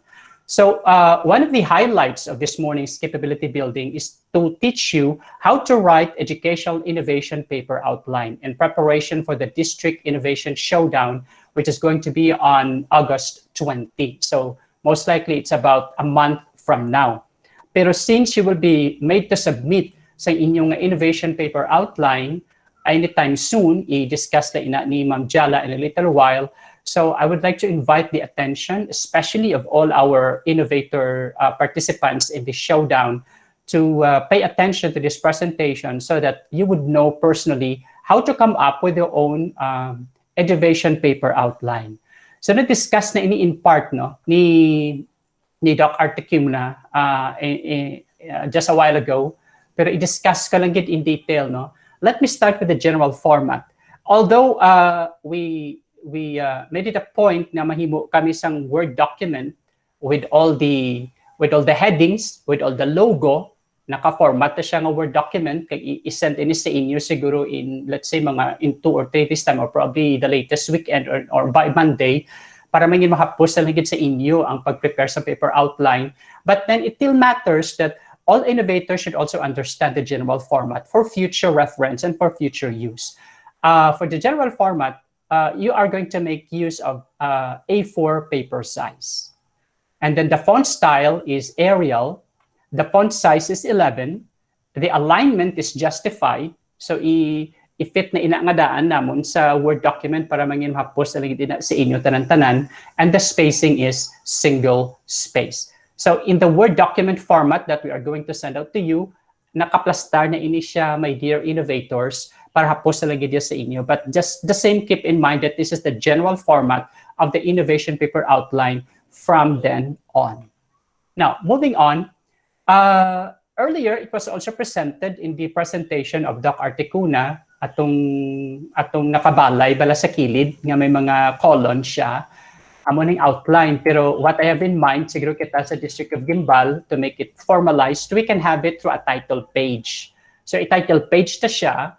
So you will have here the title of the innovation, and then probably ma-provide kami na some proper spacing, kung pila siya ka-spacing, let's say a bit 5 or 10 single spaces, then your innovation category, which I'm going to discuss in a little while. And then your name, if you are a single innovator, if there are 2 or 3 of you, then you have to write all your name in alphabetical order, beginning with your given name, middle initial, and the surname, and then the school and the district. We don't have the division yet, no? School and district pa lang man, but you can still include division of Iloilo because you belong to the same division, and the date of the implementation. So siguro we can have it in a title page format para formal ang dating sa aton ng innovation paper. All right, now, moving on. This is very important for all of you to know which particular educational innovation category your innovation belongs. So, na-belong siya bala sa curriculum and instruction. If it is part of the curriculum instruction, then is it part of the contextualization? Is your innovation part of the assessment? Is it part of the learning materials? Or is it part of the learning modality? So what are we going to include in the title page would be curriculum and instruction, colon, and then you write the category. For example, if your innovation belongs to learning modalities, or let's say learning materials, let's say you develop a learning material, especially during this time of pandemic, that's part of your innovation to improve your quality of teaching to your learners, given that there's no face-to-face interaction, then probably it belongs to the category of curriculum and instruction, colon, learning materials. Yan, parang ganon. Included ito dun sa title page natin. Now, still part of the educational innovation category, the second part of the category is the policy, planning, research, and governance. If your proposal, I mean your innovation paper belongs to this, your specific category would be data management. I don't know kung may ara kita sa District of Guimbal nga data management. But just the same, let's get oriented about this. Monitoring and evaluation, research, and policy implementation. Siguro ang mga action researches nato no sa mga schools nato, especially dira sa Nalundan, Si Ma'am Loveline has her birth 2020 approved and completed action research. Ma'am Loveline can use that as part of the innovation, along with all our other non-birth researchers in other schools in the district. Pwede man siya na belong sa among category. All right. Then still part of the policy planning, research and governance, financial and resources management, program management, school administration and leadership. All right, that's it. Pero I suppose wala kita, Ma'am Jala, no, Ma'am Cynthia and Doc Articuna sang belong sa category sang policy planning and research. Now, I don't know if some of our innovations in Gimbal belong to this category. Learning environment improvement. Is your innovation something to do with learning facilities? Is it related to ICT, DRRM, or GOD? Kung ICT siya, nag-develop bala kita sa isa ka ICT-related mechanism to further improve the quality of instruction in the time of pandemic. Basi na belong siya sa among category. Learning resources. Were we able to develop, let's say, instructional material on top of the SLMs that we are providing to our learners so that they can have a comprehensive understanding of the competency and for them to be able to understand the topic well and achieve quality learning. Basi na belong siya sa among category. Or is your innovation something to do with child protection? It could be in this category. Now, moving on, still part of the learning environment improvement, kaya medyo malapad ini nga category. All right, is your innovation about stakeholders engagement and partnership? Most likely siguro ini nga mga type of innovation pang governance, no? It involves stakeholders involvement in the delivery of quality education. But even teacher 1 to teacher 3, our innovators can also, have an innovation on stakeholders engagement involving parents, involving many other sectors of the society to be of help to your delivery of quality education to your learners. Health and sanitation, and of course, we have inclusiveness. Wala magid kita siguro sa inigid nga innovation sa inclusiveness, pero sa mga IPs bala naton. I don't know kung ang kamanggahan dito on can come up with this type of an innovation. All right, and finally, we have human resource and development category. An innovation can be part of the hiring process. It could be career development. It could be welfare of the personnel. It could be performance assessment. It could be about recognition and training programs. When I got invited to be a speaker dito sa Calabar Zone last month, isa ini siya nila ka-innovation. No? What they did was to identify the problem areas among their teachers in the division in one particular lead school in the elementary in General Trias City, Cavite.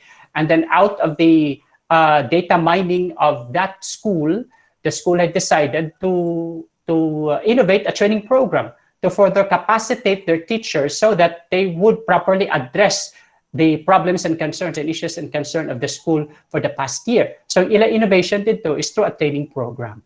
And then they are now in the stage of identifying whether the introduction of the innovative training program would surely benefit their teachers and would be down to their learners. So pwede mo kita ka-think sa among nga type of innovation later on.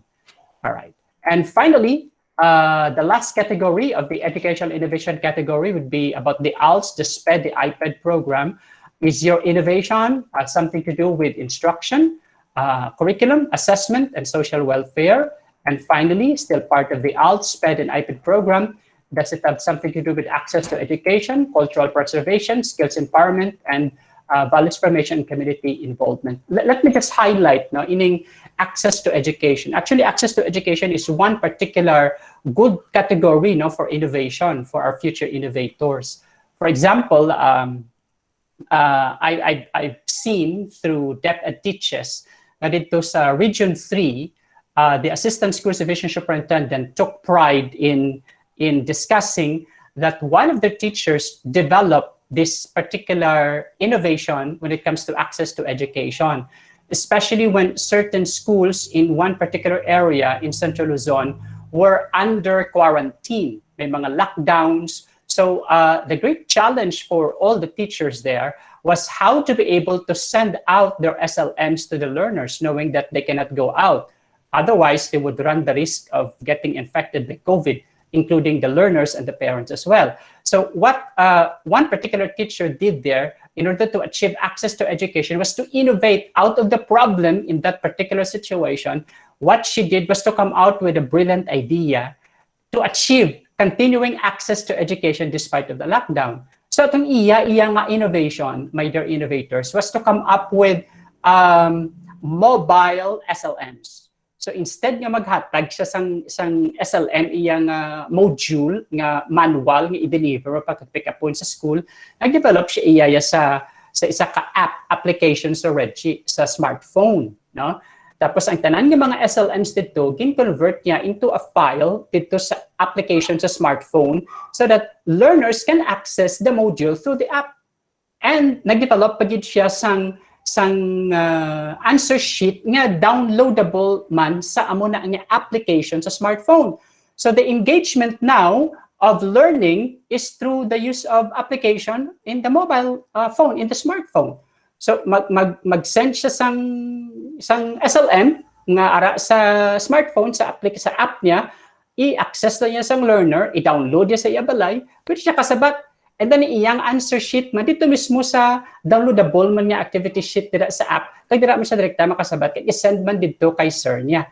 So wala nakapugong ang lockdown, wala nakapugong ang quarantine to the continuing access to education. And they have proven that that innovation was very effective in the delivery of quality basic education in the time of pandemic. And the Assistant Schools Division Superintendent was very proud in sharing that in the episode, one of the episodes of DepEd Teaches of DepEd Central Office, which I was able to view, and I'm also considering that as part of my innovation next year. So, amo nang na topic, my dear innovators, ang access to education, pero pwede mo siya makuhaan sang topic, pwede mo siya makuhaan idea to be able to innovate something. All right. Now, moving on. This is the paper outline of the education innovation. This is the format. These are the contents. And I think all innovators should be very familiar with this. Overview, innovation description, innovation statement, implementation procedure, innovation output and outcomes, sustainability plan, and of course your appendixes, not the annexes. The appendixes would be your references and the mode of verifications. So anom lang siya actually, my dear innovators, kapart sa aton nga innovation paper format. Overview again, innovation description, innovation statement. This is relevant or somewhat relative to statement of the problem or actually such questions. I will discuss that in a little while. Then the procedure, the anong resulta sa imo innovation pag-implement mo, the output and outcomes, and the sustainability plan. Anom lang siya plus the appendixes nga references and the mode of verification. Now, I would like to highlight the MOVs because as we have heard from Doc Dalia a while ago, and as we can see in the presentation of Dr. Articuna also a while ago, that all these innovation plans naton, whether we implement it and complete it, dapat it should be backed up by MOV. So dapat ma-picture kita sina, no? Mang-document kita, mang-kuha kita short clip, video clip, so that this will be our MOVs later on when we present our innovation paper, including in the oral presentation. Now, I am going to present to you one by one the parts of the innovation paper format to further capacitate you on how to write one. Let me start with how to write the overview. Again, this is written in the paragraph form. This was already discussed by Dr. Articuna a while ago, but let me discuss it further in detail. Ano bala ang content sa overview? Ano bala ang dapat natin ibutang sa overview? So you state in the overview the perceived problems that you wish to address to this innovation. We have to remember that the concept of innovation is that innovation is given birth to by a problem. When we perceive a problem in a performance of our duties and functions as teachers, how do we deal with that problem? Kung sa research ini, di ba, gapangita kita sa intervention when we identify a problem sa aton classroom, no? Especially in this time of pandemic, ano bala ang mga problems na encounter naton sa aton classroom setting, because we know that the innovators are teachers 1 to teacher 3. So direct kita contact sa aton mga learners in the delivery of instruction. So whatever problems we encounter, kung sa research siya, we try to identify the problem, And we intend to address the problem by thinking of an intervention. Yan. And then we try out the intervention, and then we present the results through the use of proper statistical tools to prove nga effective in ang intervention. Now, ang innovation naman niya, pare-parehas kita sa research. We identify a problem in our local stations, in our classroom, and then we look at what are the reasons for these problems existing, persisting, and then what would be the effects of these problems if not solved. And once na solve siya, ano ang maging implication niya? So i-discuss niya siya sa aton ng overview. Again, earlier I heard it right from Doc Dalia na dapat medyo may pagka-comprehensive ang aton discussion. Sini. But I am confident that because you are the classroom teacher in charge, and you are there directly in the front line, you know how to explain the nature of this problem. Okay? You may include here in the presentation of the problem and the reasons and the effects of solving that problem, the literature. Pwede ka mo ka-include gamay nga related studies to back up your claim and local statistics. What do we mean by literature? Siyempre, when you identify a local problem in the classroom, you have to think of a concept relative to that. Example, kung ang problem mo, abe, has something to do with your teaching mathematics, no? Kung English ka, abe, inang literacy, reading skills ang bata. So may concept na kita about reading skills. Kung math ka, numeracy, no? Number siya, abe, no? To may concept ka na sa math, anong pag-term mo dira. Then you look at the literature to further explain, no? That particular concept relative to your problem. And then you can back it up with local statistics. What do we mean by local statistics? Local statistics are simply numbers, all right, to further substantiate your claim that the problem really exists. Example, if your topic is about improving, let's say, the numeracy skills of the learners, then pila ka learners mo may problema. How many learners have a problem? That's part of local statistics. What other local statistics can you use? You can probably think of mga scores nila sa ilang mga modules, no? Mga scores sila sa ilang mga test, no? Sa inyong mga summative test and all, no? Hindi ako privy kasi secondary teacher ako, pero more or less sa elementary daw mamumikita siguro ang ilang mga scores sa module nila, kumusta ang ila results. That could be part of the local statistics. That would make your presentation empirical, that would make your presentation evidence-based, that would make your presentation backed up by real statistics as it was happening in the ground. Okay, now, I put this as a note that in writing the overview to all our teacher researchers listening to us right now, this is similar to action research context and rational discussion. So kung may action research na ikaw nga daan, maging mahapus gid sa imo sa pagbalay sang overview, kadidto mo malang nakuwaon sa imong context and rational, no, ang mga discussion mo. Kag dili mo siya iplastar sa overview, but make sure that what you left from the context and rational answers only the required components with the overview. At ang mga irrelevant, no need mo na siya i-include. All right? Now, moving on, still part of the overview, you state how the innovation will solve the problem. So, it's very basic. Una, ang mga first paragraph mo, discuss mo ang problem, ang nature ng problem. Ano ang problema na nag-exist sa imong classroom, sa imong subject. Alright? Pila ka learners ang involved. Ano ang masupport mo nag-exist ang problem, mga scores nila, number of learners, performance nila, and all.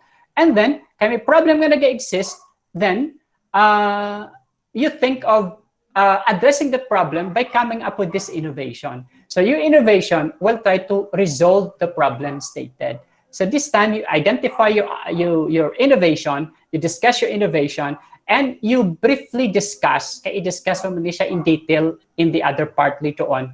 Tagaan mo na siya bird eye view kung paano ba lang imong innovation magka-solbar sa problema nga imong discuss.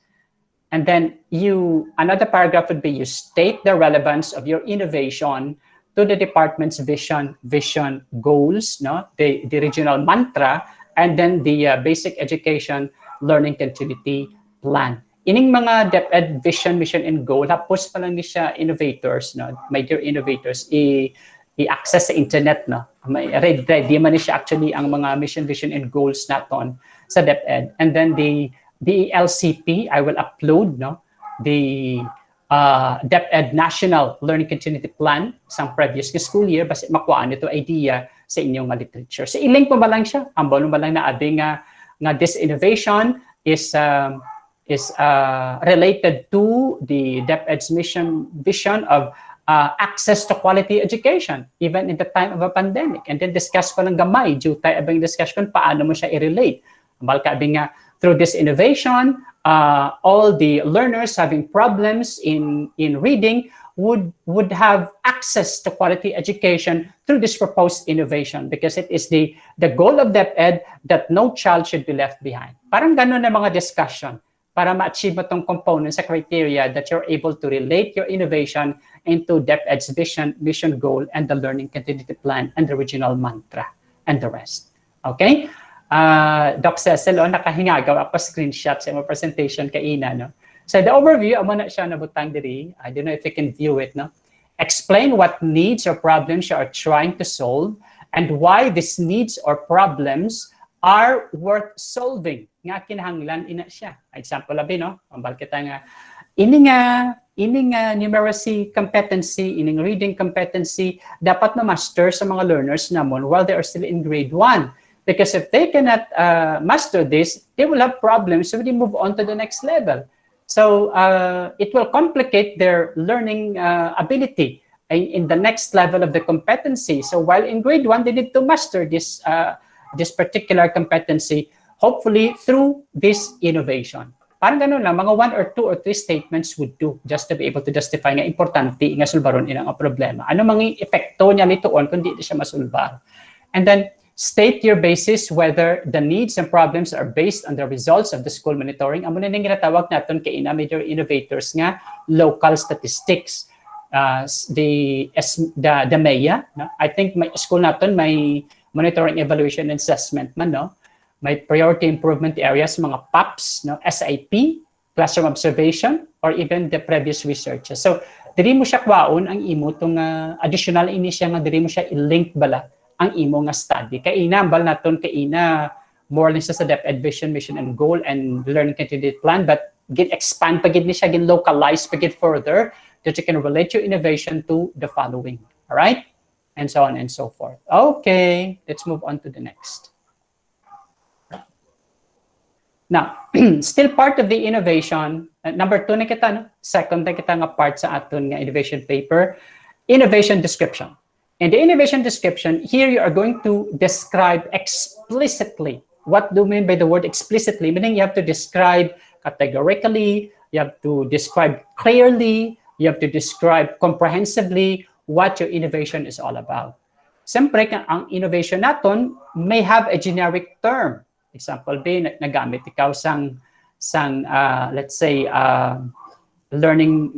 supplementary learning material. Okay? On top of the division provided and the region provided SLN. Okay, ang imo nga generic term is supplementary learning material. Then you can get the definition of that from a literature.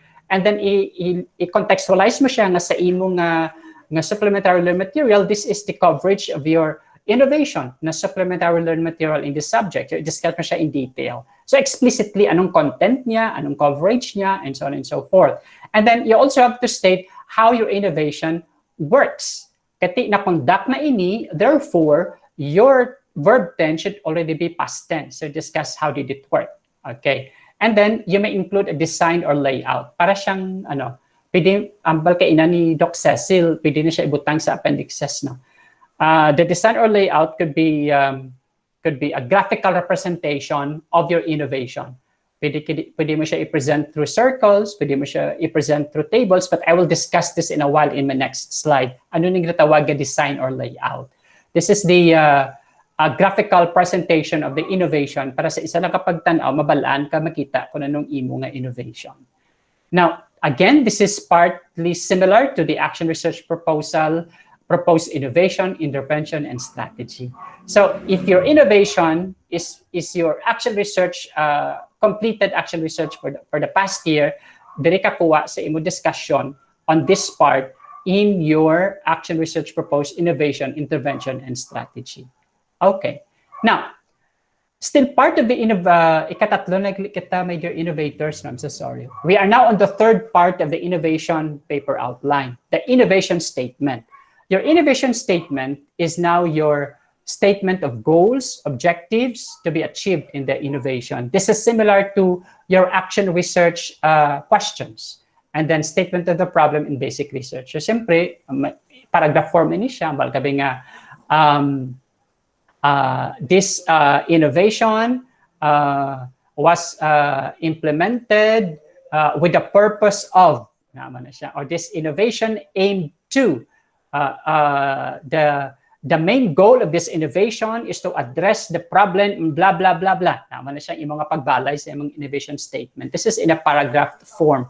Kung may ara ka nga action research, pwede mo tong imo nga action research question, kopyahon mo kag ibutang mo diri sa imo nga innovation statement, and then you're well done with this part. All right. Now, the fourth component of the innovation paper outline is the implementation procedure. Ano ang dapat i-include sa implementation procedure? You have to include there the process flow or framework. Ano ning natawag na process flow or framework? My dear innovators, balaan naton nga basta gani innovation para siyang process design. When I talk about process design, this is a kind of a framework nga ma-illustrate na bala through figures kung paano mag-implement ang imo nga innovation. I will show you some examples in a little while. Na mga bala na style. If you can see on the screen, process flow or framework, meaning come up ka, pwede ka kagamit sa arrow nga type no, to illustrate your process flow, design, or framework. Actually, example la ini siya major innovators, ang iya nga content ni is totally different, pero part man siya related sa sama sa innovation. So, ang idea nga ni should be your problem, because you identify a problem, then ano ang next step mo, anong next step that would lead to the innovation. Parang ganon. Yeah, you can also have this kind of process flow format. Step 1, step 2, step 3, step 4, step 5. So then, buta mo lang i-describe mo siya in detail. So there are many kind of graphical representations that you can use. You can ask the help from your ICT coordinator. But this is just an example on how to present your process flow or framework. Pwede man siya mo na style. You can also use this style. Yeah, parang ganan. Or you can have this style. This is a process flow. All right? Or if not, you can have this style. Step-by-step na siya, process flow. Okay? When you have that problem, then nag-develop ka sa innovation, paano mo siya implement, na step-by-step, 1, step 2, and so on and so forth. You can have this style, that would be a simplified one, or you can have this style of process flow or framework, depende sa imo. Anyway, in my PPT template that I'm going to provide you, may mga sample naman dito nga mga graphical figures that you can probably use to be able to present your design or framework depending on your desired template whatsoever. Okay.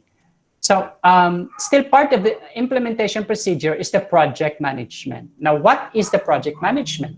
In project management, you are going to discuss here how the innovation is managed and who are involved, who are the participants, who are the implementers, who are the facilitators, and so on and so forth. And this is similar to the discussion of the participants of the study in your action research. So when you talk about project management, you will just have to discuss how did you manage to implement your innovation? How did it work? What did you do exactly? All right? And who are the participants in this innovation? Who are involved in this innovation? Siyempre, may facilitate dira, no? May receiving end dira, ang mga learners mo. Pag-conduct mo sa niyo o pag-implement mo, anong ginhimo mo, no? So you can discuss that in the project management aspect. This is, of course, explained in a paragraph form. Next in line will be the timeline. In your timeline, napaparehas ni siya major innovators sa action research work plan and timeline.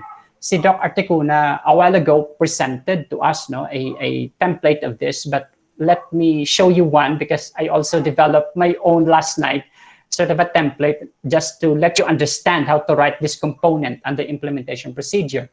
In your timeline, you need to outline. So hindi ni siya, dear innovators, paragraph form, no? It's just tabular form, no? Outline the duration of the implementation through the following stages. What are the activities involved in the pre-implementation? What are the activities involved in the implementation? As well as the post-implementation stage. Daw, amo ni siya, ang halimbawa, my dear innovators, no? Sa action research timeline, amo ni iya itsura. I think all our innovators who are also teacher researchers are very familiar with this. You have the planning, then you have activities here, then the time frame, and then duration, how many days. No? Then we have the implementation, what are the activities involved, the time frame, and the duration, number of days, and then the dissemination part, and so on and so forth. But this is for the action research work plan and timeline. In the innovation, however, doon mo nang itsura yan. Doc Cecil, nag-develop ako sa kagabi, kaya hindi ko siya ma-visualize, no? Kuya ako sa inputs of the division, but probably what you presented earlier, basta may ara na dala nga dani, adapt na naton. But more or less, in my understanding, doon mo ni siyang implementation procedure timeline. Nabutan ako diri isang introductory statement na to achieve the goals and objectives of this educational innovation, the innovator followed the following activities, timelines, and activity duration presented below. So table 1, schedule of innovation, implementation activities. So because we are following the APE format, so we have activity, timeline, and duration. So for the activity, we have the pre-implementation stage. You outline, you just list down what were the activities involved in the pre-implementation. And then the timeline, all right? Baliskad siya, I'm sorry. Baliskad, no? Innovators, I'm so sorry. Dapat ang May 2023 din sa timeline, ang duration is 3 days. Then we have the implementation stage, that is for pre-implementation.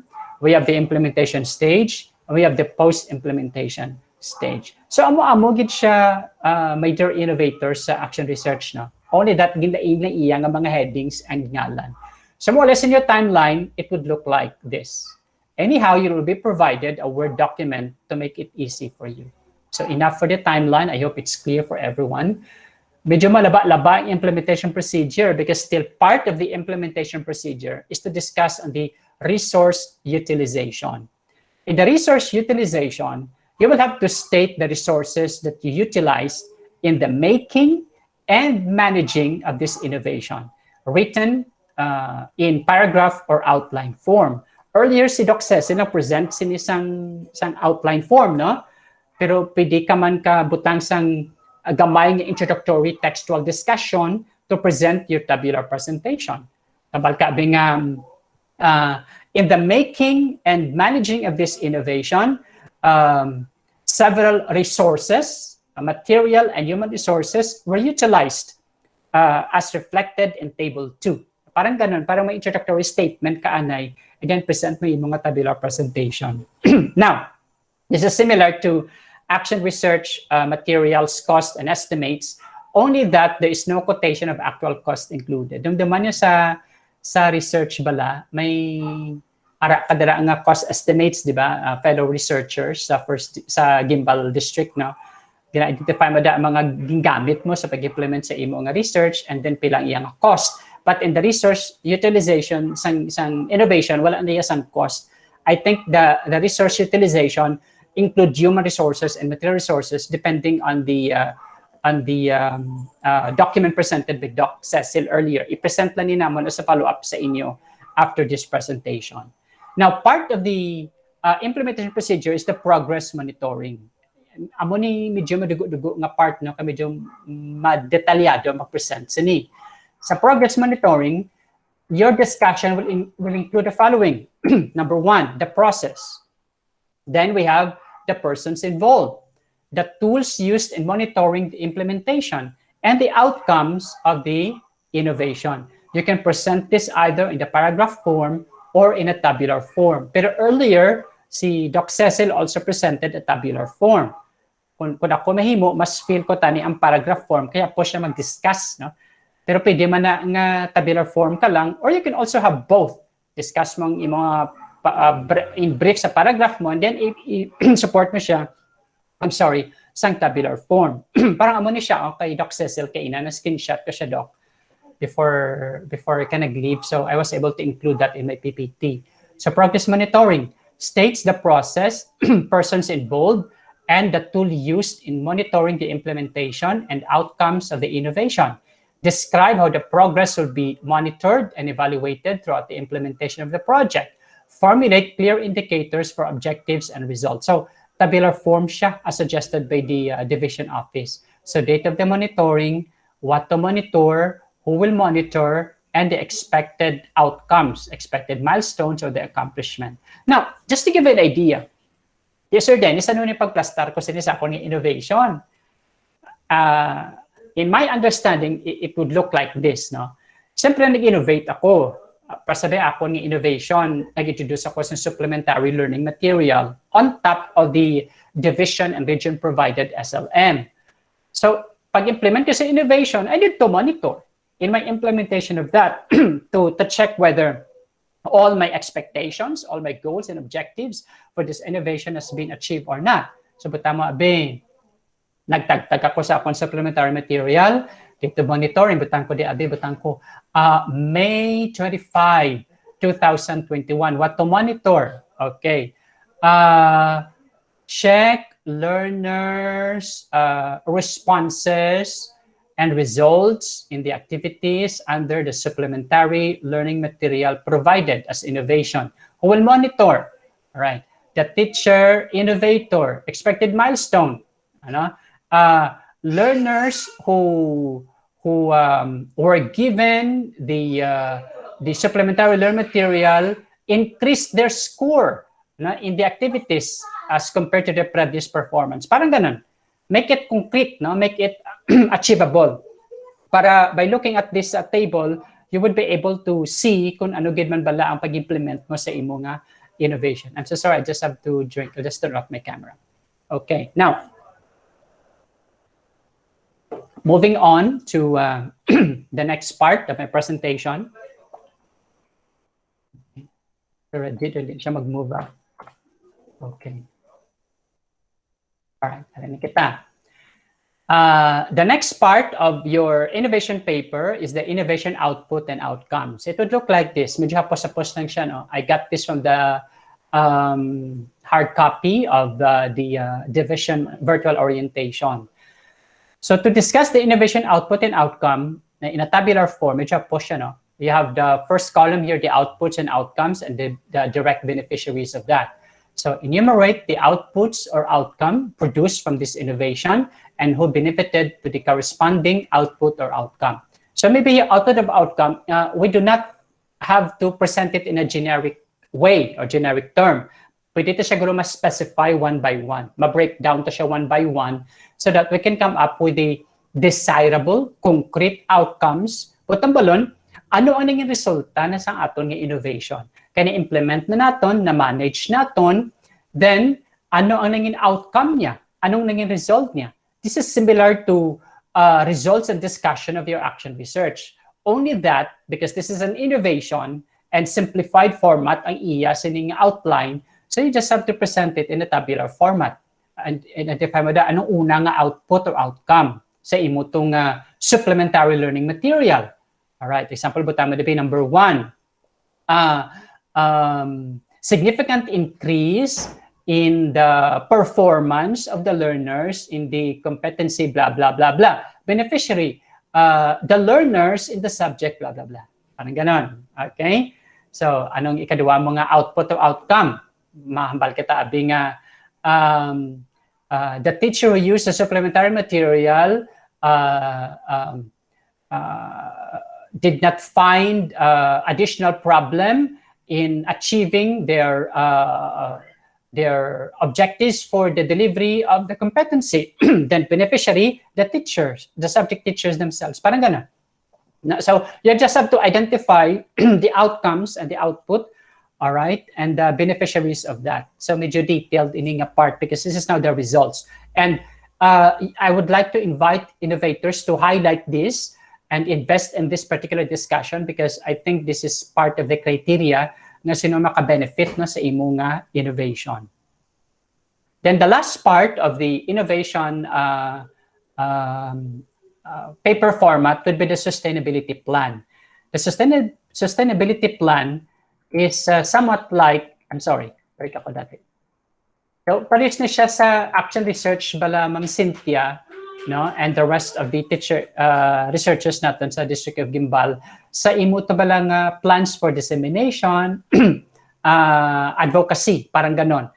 There is a sustainability plan you have to discuss because you have proven through the outcomes and the beneficiary of your results and outcomes of your innovation, then what future actions do you intend to do to be able to sustain the implementation of your innovation? Halimbawa, in my example earlier, because the supplementary learning material as my innovation on top of the modules provided by the division, I have found out that it was very effective in significantly increasing the performance of the learners in this subject, that I intend to continue implementing this in the subject in the next school year.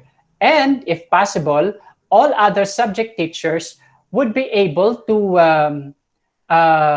apply the same kind of innovation in the subject area.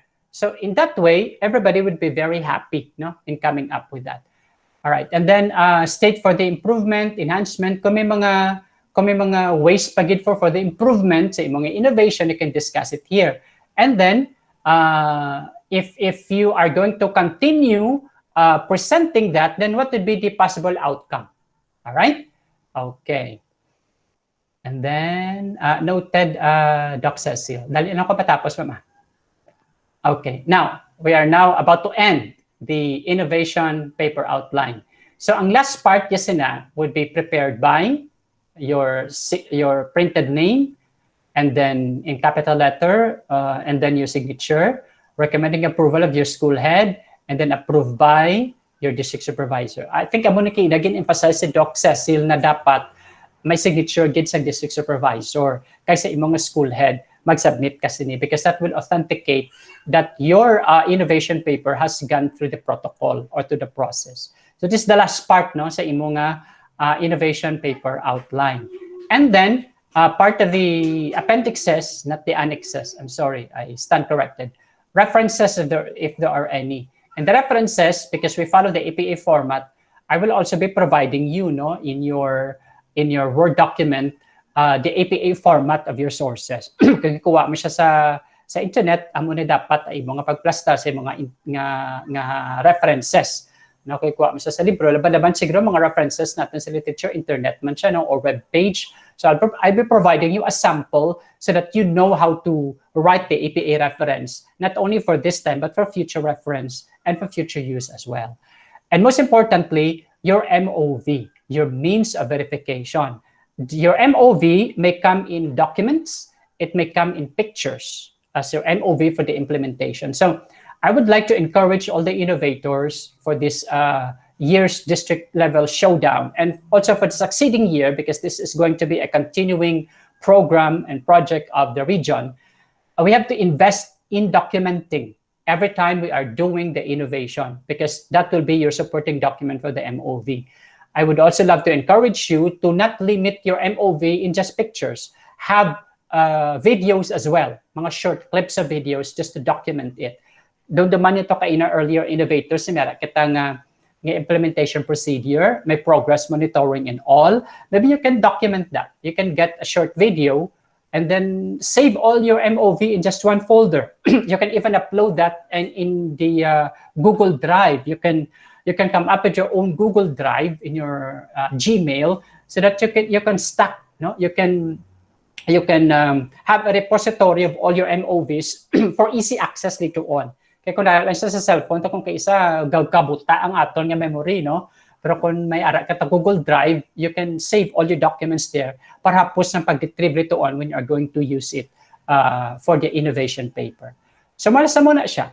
I would just like to present this to you, that the innovation showdown proper, as discussed by Doc Dal kaina, masubmit ka mo anay sa tong innovation paper sa kay Ma'am Jala. I don't know kung ano, no, hindi ako sure kung sanong deadline ni Ma'am Jala for that kami preliminary kita nga screening I will leave the floor to Ma'am Jala in a little while. But after your submission of the paper outline, innovation paper outline, you will have to do this, no? My 10-minute presentation kamo na mga innovators. Of the 10-minute presentation, 5 minutes of that will be your oral presentation, and 5 minutes will be your comprehensive video presentation. So, if you were to recall kay ina sa aga, clarify ko ni kay Doc Dalia, kung ano gid bala ang procedure kay medyo since nga bago ini kulang pa kita sa instructions, pero we are so lucky that kita sa District of Guimbal, we are one step ahead sa planning sa division. So more or less kung ano ang mga decision later on ni sang region kung paano ini i-plaster, we will relay it to you. But for now, Sir Den, may message si Dr. Tamayo regarding that. Ambal niya, may oral presentation talaga during the showdown. And ang video presentation, i-prepare nila parang summary ng innovation nila from start to finish. Verify niya sa regional office, amo ni ang reply. Okay, ma'am. So, ma-prepare kita sa ni innovators ang tatlong ato ni prepare, no?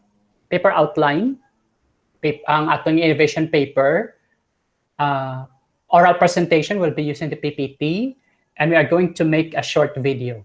So later on siguro sa hapon si Sir Raji could share some insights on how to come up with a short video. Kay separate siya no. Ma'am Ibs separate siya gali. Lain man ang presentation man ang video. Yes, sir. Pero I think siguro may idea na ni aton mga innovators. Example labi di ba pag virtual graduation nato naghimo magkita sang video prior sa aton start sang virtual graduation, may short video kita to introduce our school and what we are doing in implementing the programs during the year of pandemic. Daw mao man na siya nga video presentation. Pero ma-decide lang kita karon sa hapon kung ano dapat ang mga components ng video presentation. More or less, in my understanding, ang ibutan mo sa video presentation, you present your innovation in a 5-minute video. So, atong mga components ng innovation paper, pwede mo siya piliun dito. Example, ang first part mo sang introduce myself mo, first, and then introduce mo problem, and then introduce mo innovation mo, paano mo siya gin-implement, anong results niya, kagano ang plans mo in the future, parang ganun. I have a video presentation diri i-present kasi inyo in a little while or probably in the afternoon kung may time pa kita kay nag-research ako sa internet sang mga example innovation videos pero mabudlay mangita kay siyempre bago ini siya, but I was able to come up with one video not necessarily for this purpose pero pwede siya makuha ang idea bala kung paano yung present yung innovation. Malaba siya, mga 12 minutes siya, pero aton kay 5 minutes lang, pwede ito siya ma-shorten video on. But more or less, hindi kita problema your innovator sa PPT because I will present to you before I end. I will present to you the PPT that you're going to use for your oral presentation. And for the video, we'll discuss that in the afternoon. Okay. Next in line, we have, okay. All right, we have the 5-minute open forum with the evaluation committee. So many ang flow sang oral presentation sa Showdown proper. 10-minute presentation, may PPT presentation kang oral nga 5 minutes, so then your video presentation to cap your presentation, and then the 5-minute open forum. So ang aton nga PPT, highlights lang gid sa aton nga paper outline. So I would like to suggest to the innovators to first come up with your innovation paper outline. Unahon naton ina himo kay kun mahimo na naton ina hapos na gid maghimo sa aton nga PPT presentation for the oral presentation ka aton nga video presentation later on. Okay. Amo ni siya ang video din present ko. I don't know kung may time pa kita kay medyo laba ini. If not, I can present this siguro amo ni siya nga time.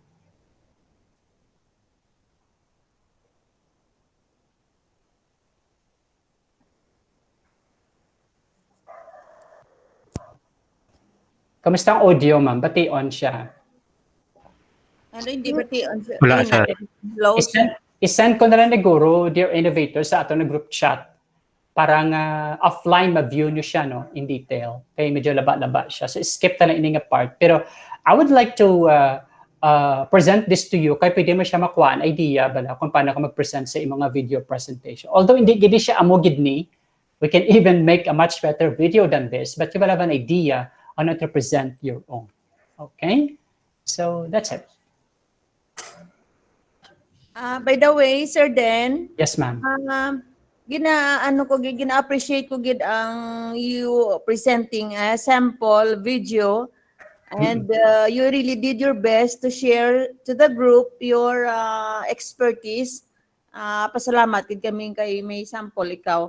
Ang pwede man gid man nga i-send siguro sa group chat, Sir Den, para Yes, ma'am. will be the basis of our innovators for their own video presentations. Yes, ma'am. Oo. In closing, Guru Sir Reg and Ma'am Ibs, no, i-present ko lang ini sa aton ng mga innovators. Nag-prepare na kami nga daan sang PPT. If this gets the nod of Ma'am Jala, Dr. Articuna, and the rest, and Sir Reggie, mag-okay kita ni karon, amo ni ang gamiton yung nga PPT template. So hindi na kamo problema, innovators, yung nga PPT, kay naghimo na kami sang template para sa inyo. All of you will be using this PPT template. So let me present to you kung paano niyo siya gamiton. No? To start with, amo ni aton nga dali lang and show ko ayan. Dali lang gitsa kay i-kuan ko anay. By individual window. Yeah, para nga makita akong self ko. Okay. Kitaon siya sa Reg. Klaro na siya.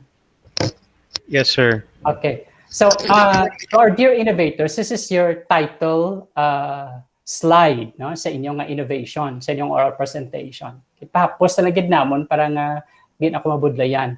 So, isudat nyo mala na diri, no, kanong title sa inyong presentation. This is now your second slide. You have your picture here. Kung duwa ka mo, duwa kung wala, i-cut lang ng isa.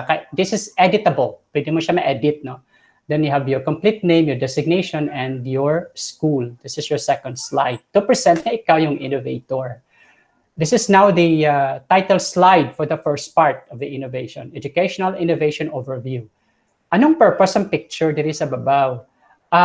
Because we are planning na para bala smooth ang dalagan kay virtual ini, kung pwede ma-record sa aton nga mga innovator sa ilang nga PPT oral presentation. Tudloan ni namon kamo karon sa hapon ni Sir Reggie how to do it, no. Okay, ang picture nga ini would be your picture nga ibutang naton sa kada slide. Kung maka-record ikaw iya as video, much better, no. Pero kung mabudlay gid sa imong part mag-record sang video nga gambal gid ikaw diri, pwede ka man nga voice recording lang. Ara man da sa PPT, tuluan ka mo namon ni Sir Reggie karon sa hapon how to do it. Tapos picture man lang di ibutang. Pero bation ng imo nga discussion. Parang gano'n. Kati virtual kita mong. So para smooth siya, mahimo kita, dear innovators, ang pre-recorded PPT oral presentation. And that will be the topic probably naman ni Sir Reggie in the afternoon. So amo na siyang content, no? So, ano imong content niya. So, because you will only have to present it in 5 minutes. So, highlights lang siya. Dear innovators, highlight lang siya sa overview mo. You don't really have to put everything in one slide. No? Kasi NAIAP rules in oral presentation says that mga 7 by 7 lang siya. So, 7 lines ang maximum niya. Kagi iya ni dear innovators nga font size standard na ini sa ato na PPT. So, what to include in the overview? Dito mo siya kuwaon sa imong paper outline sa educational innovation paper, kag diri mo siya ibutang ang mga overview. For example, problems, no? Uno na tong discuss anong problems. So butang mo na bullet form, anong problems? Low performance of learners in blah blah blah blah. 35 learners blah blah blah blah, scores and blah blah, parang ganon. Amo na siyang iyang amo na siyang iyang ibutang mo diri. So more ka sa discuss, no? Ang imo nga present kay ginagredan kasi ni, so i-discuss mo siya. So highlights lang gid kay mga bullet form or phrase lang gid ibutang mo diri. More kita sa discussion. Now, what is the beauty of recording the PPT and the actual oral? Kung actual oral presentation kita, major innovators, there is no room for correction. Kasi actual siya medyo kurukul ba kadtay kati gina-judge ikaw mong. Pero kung recorded siya, pwede kaya kahimo sa imong script, no? Sang per slide, timuan mo script, kag basahon mo siya hindi kung total kung voice record man lang siya, hindi man kailangan ni tsura mo. Pero kung gusto mo nga live ang video mo nga ma-capture diri, pwede ka man kayo mo script, buta mo sa papel, buta mo sa dalom sa imo nga camera sa laptop mo, kag basahon mo siya per slide. So kung hindi ka kontento sa presentation mo, pwede ka record liwat until you come up with a perfect presentation. This is the beauty of pre-recorded. You have the control of your presentation. Unlike sa actual nga, kung dalawang ka sang kulba, medyo kapatuan yung mga delivery. Anyway, we will discuss this in the afternoon. All right. Amo na siyang overview. May mga 3 na siya kasado, 4 kasi ginbutang na ako. This is the title slide for Educational Innovation Description. Then you write your educational innovation. May mga headings na siya actually. Ayan, parang gano'n. Then, educational innovation statement. Ang statement of the problem, paragraph form ini siya. Kuhaan tala niya ang bullet. Okay, this is also editable. All right. Then, educational innovation implementation procedure. Man yung malaba-laba nga part, no? So, atong parts we discuss natin kay Ina sa implementation procedure, mga, ano to gani, Doc Cecil, atong pag-implement mo siya, no, asang imong mga progress monitoring and all, malaba-laba ini. Amo ni ginambal ko kay ina, dear innovators, nga what is good about this PPT template, kami mga diagram infographics ka nga pilion. All you have to do is pili ka lang kung mag-present kasi imong process flow bala, kag diagram, pili ka kung ninong gusto mo. Pwede, i-click mo ni siya. Example, i-click mo to. I'm sorry. Kaya naka-present ako eh. Previews. Alright, previews. I-click mo ni siya, pili ka lang, tapos patakuon mo lang siya, and then erase mo ang tanan. So, I'm providing you a lot of templates for your easy access. Kung di ka sa to, pwede ka man diri, amo ni imong style, no? Sa imong process flow. Kung hindi kasi na, pwede ka man sa amo ni nga type, nga style. Step 1, step 2, step 3. Kung di ka pagid sina, may table man diri, nga template. Kung di kasi na, pwede ka man sa timeline, amo ni nga style mo nga PPT. Kasi kung sa outline ka, naka-table ka, siyempre ka mag-PPT ka, lain naman ang presentation mo, dapat you have to be creative. So, pwede kita sa graphics. So, pwede, may aral na siya nga daan nga embedded. Islan mo lang yung content, yakag description. Then, you have the educational innovation, outputs, and outcome. Naka-embedded na diri ang table for your presentation. Pero kung gusto mo hindi ka mag-table, you can create your own design. And then, sustainability plan, discussion ba lang ini siya. Right, and then your references, okay, and then you have your means of verification. Then I included a lot of slides ng mga templates. Pwede mo siya ma-edit, picture siya, description, pwede mo na. May video ka, mo nga type na template, pwede mo na.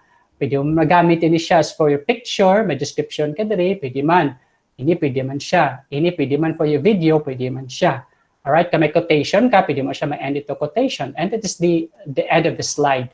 Your picture, thank you, and then your video. And then I also included there a lot of sample templates na magamit mo for your PPT presentation. So I am going to upload this in the JC. Kung okay dito si Ma'am Jala and si Doc Cecil, Ma'am Cynthia, and the innovators, si Sir Reggie, then we will adapt this as the official oral presentation PPT for all. Kag-send din natin sa aton JC para magamit yun na later on. So what do you think, Doc Cecil, Ma'am Eves, okay man ini para sa tanan, Sir Reggie? Yes, sir. Then, kung ako okay na, not unless na we hear from the innovators, kung may suggestion ng iban, o kung Sir Reggie may suggestion, or any from the group, thank you. Okay. So, Reg, what is your pleasure? Okay, sir. Nami man sharing mo nga template. Doc Cecil, okay na ni Doc? Okay na si Doc Cecil, nagsabat na siya. Now, in closing, before I end, let me explain gently, why is there a need for us to come up with a generic PPT for all? Because our presentation is going to be virtual. Kati nadlok man kita nga mangin super spreader kita sang virus. So we do away with the conventional face-to-face. Our district showdown is going to be virtual.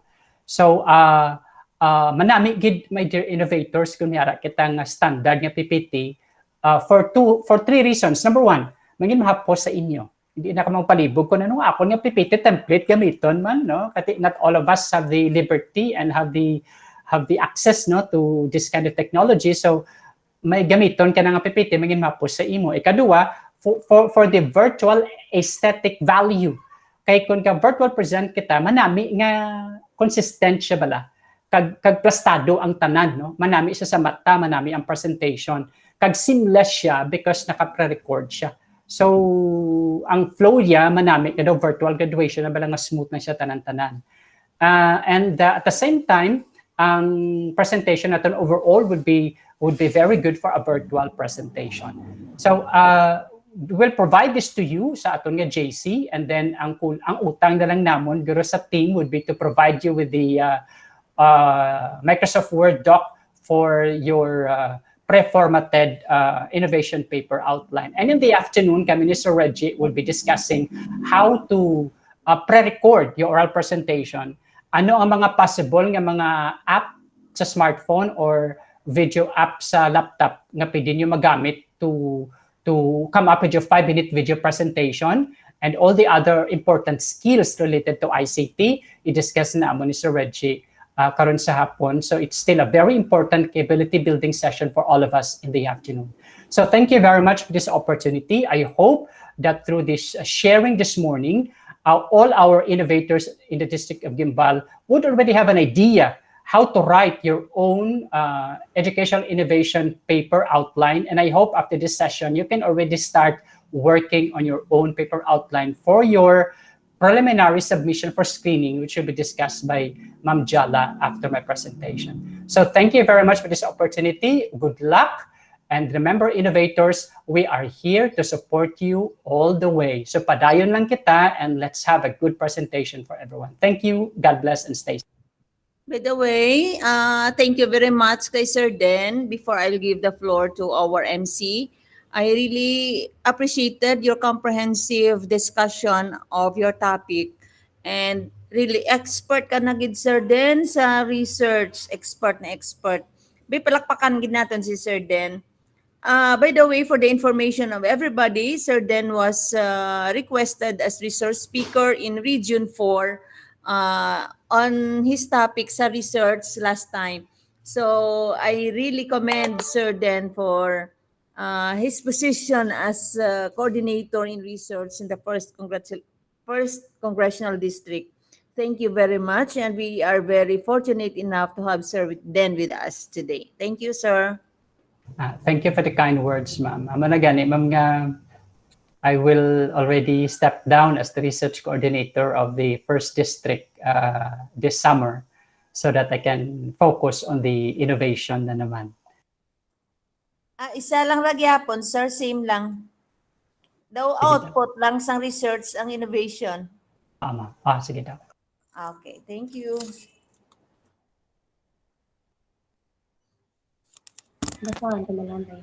Okay, Ma'am Ma'am RMC, Ma'am Cynthia, si Ma'am sino gani aton MC? Si Ma'am Rosemary. Julia.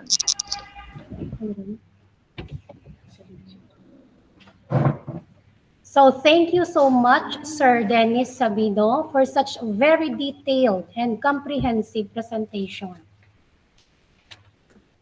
Are we going to continue, ma'am, or this afternoon? Okay, shall we declare a lunch break? We'll continue this afternoon at what time? 1 o'clock? Okay. Okay, so we will see you soon again at 1 o'clock this afternoon. Thank you. Same link lang gyapon kita karon this afternoon. Okay, thank you, Sir Reggie. Sige, ma'am.